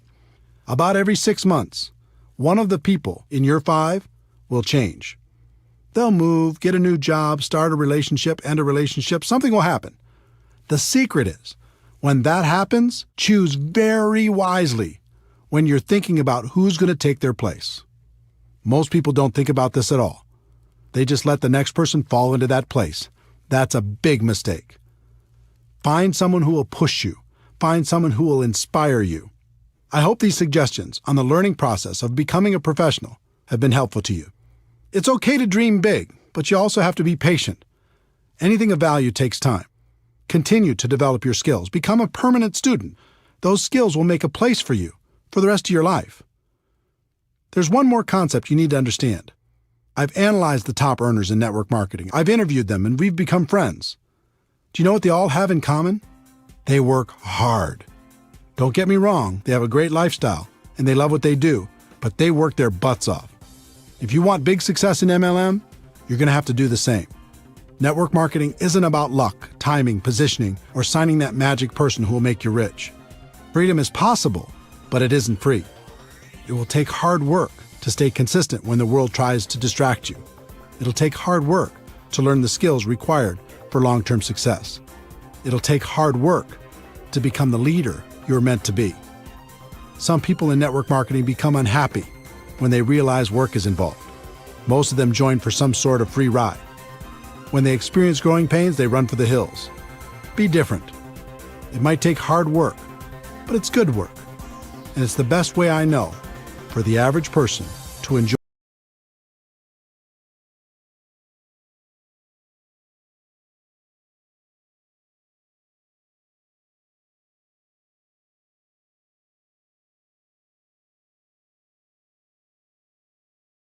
Network marketing can be challenging.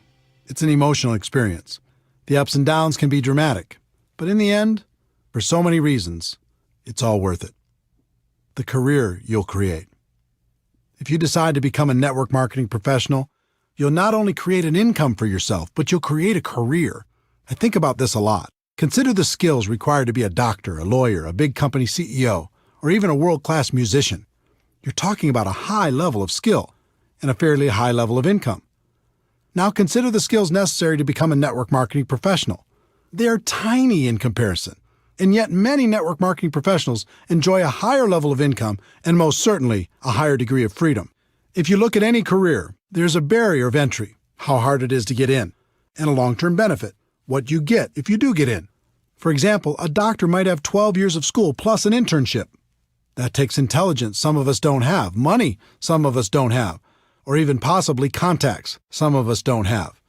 At the end, they get to enjoy a long-term benefit, although many of them would say the benefit wasn't worth the investment. There's always a ratio between the barrier of entry and the long-term benefit. There's no question in my mind that of all the professions in the world, the profession of network marketing has the best ratio when you compare the low barrier of entry with the high long-term return. One of the best decisions in my life was making a career out of network marketing instead of just messing around. Becoming a professional made all the difference, and now it's great fun to spend a good portion of my time helping other people do the same thing. The freedom you'll enjoy. Freedom is an interesting word. When it comes to work, I think we understand the concept, but not the entire meaning. For me, freedom means having choices. It means living the life I want to live instead of the life other people want me to live. Do you remember the imagination you had as a child? Imagine your life without limits. You wake up when you're done sleeping. You're doing work that is fulfilling and makes you happy. You get to work with people you enjoy. You don't have to compromise all the time. You work when you feel like working, but you also play when you feel like playing. You get to spend tons of time with the people who are important to you. You're living a big life and not wasting away in a box. When you get a clear picture of what freedom is about, you'll find the price you need to pay to achieve it in network marketing is very low. Facing your fears and living a life that's free is easy. Spending the rest of your days living half a life is hard. The lives you'll touch. It's one thing to create freedom for yourself and your family. It's another thing altogether to help someone else do the same. There's so many people struggling in this world. You have the ability to help people see a bigger picture for themselves. You can give hope to the hopeless. You can encourage their dreams. You can provide them with the inspiration necessary to face and overcome their fears. One of my greatest joys is to appear in someone else's testimonial. It's great to hear that someone was lost, and in some small way, I was able to help them find their way. Network marketing allows you to do this on a big scale. Not only can you help one person, but you can help hundreds or even thousands to live a better life. And the exciting thing is, that's just the beginning. It's just like throwing a rock into a pond. When it hits the water, you see the ripples growing larger and larger until they hit every edge of the pond. In network marketing, sometimes you don't see all the ripples. You might be aware of the impact you had on one person's life, and maybe one or two more ripples, but they keep growing whether you see them or not. That's why I do what I do. It's why I wrote this book. I know people will be positively impacted, and that's a stone thrown in the water. But then they'll make a positive impact on others, and the ripples begin. And those people will do the same and over and over and over again. With network marketing, you really can make a difference. The people you'll meet. Network marketing has introduced me to the most amazing people. This profession gives you the chance to not only expand your group of friends, but also to be able to spend more time with them. You'll never find a more passionate group of entrepreneurs in any other profession. These people love life and spend their time lifting each other up. Here's an example of what that means to me and what it can mean for you. You can name virtually any state in the United States or any other country in the world, and a friend instantly pops into my mind. Network marketing has also introduced me to many of my heroes.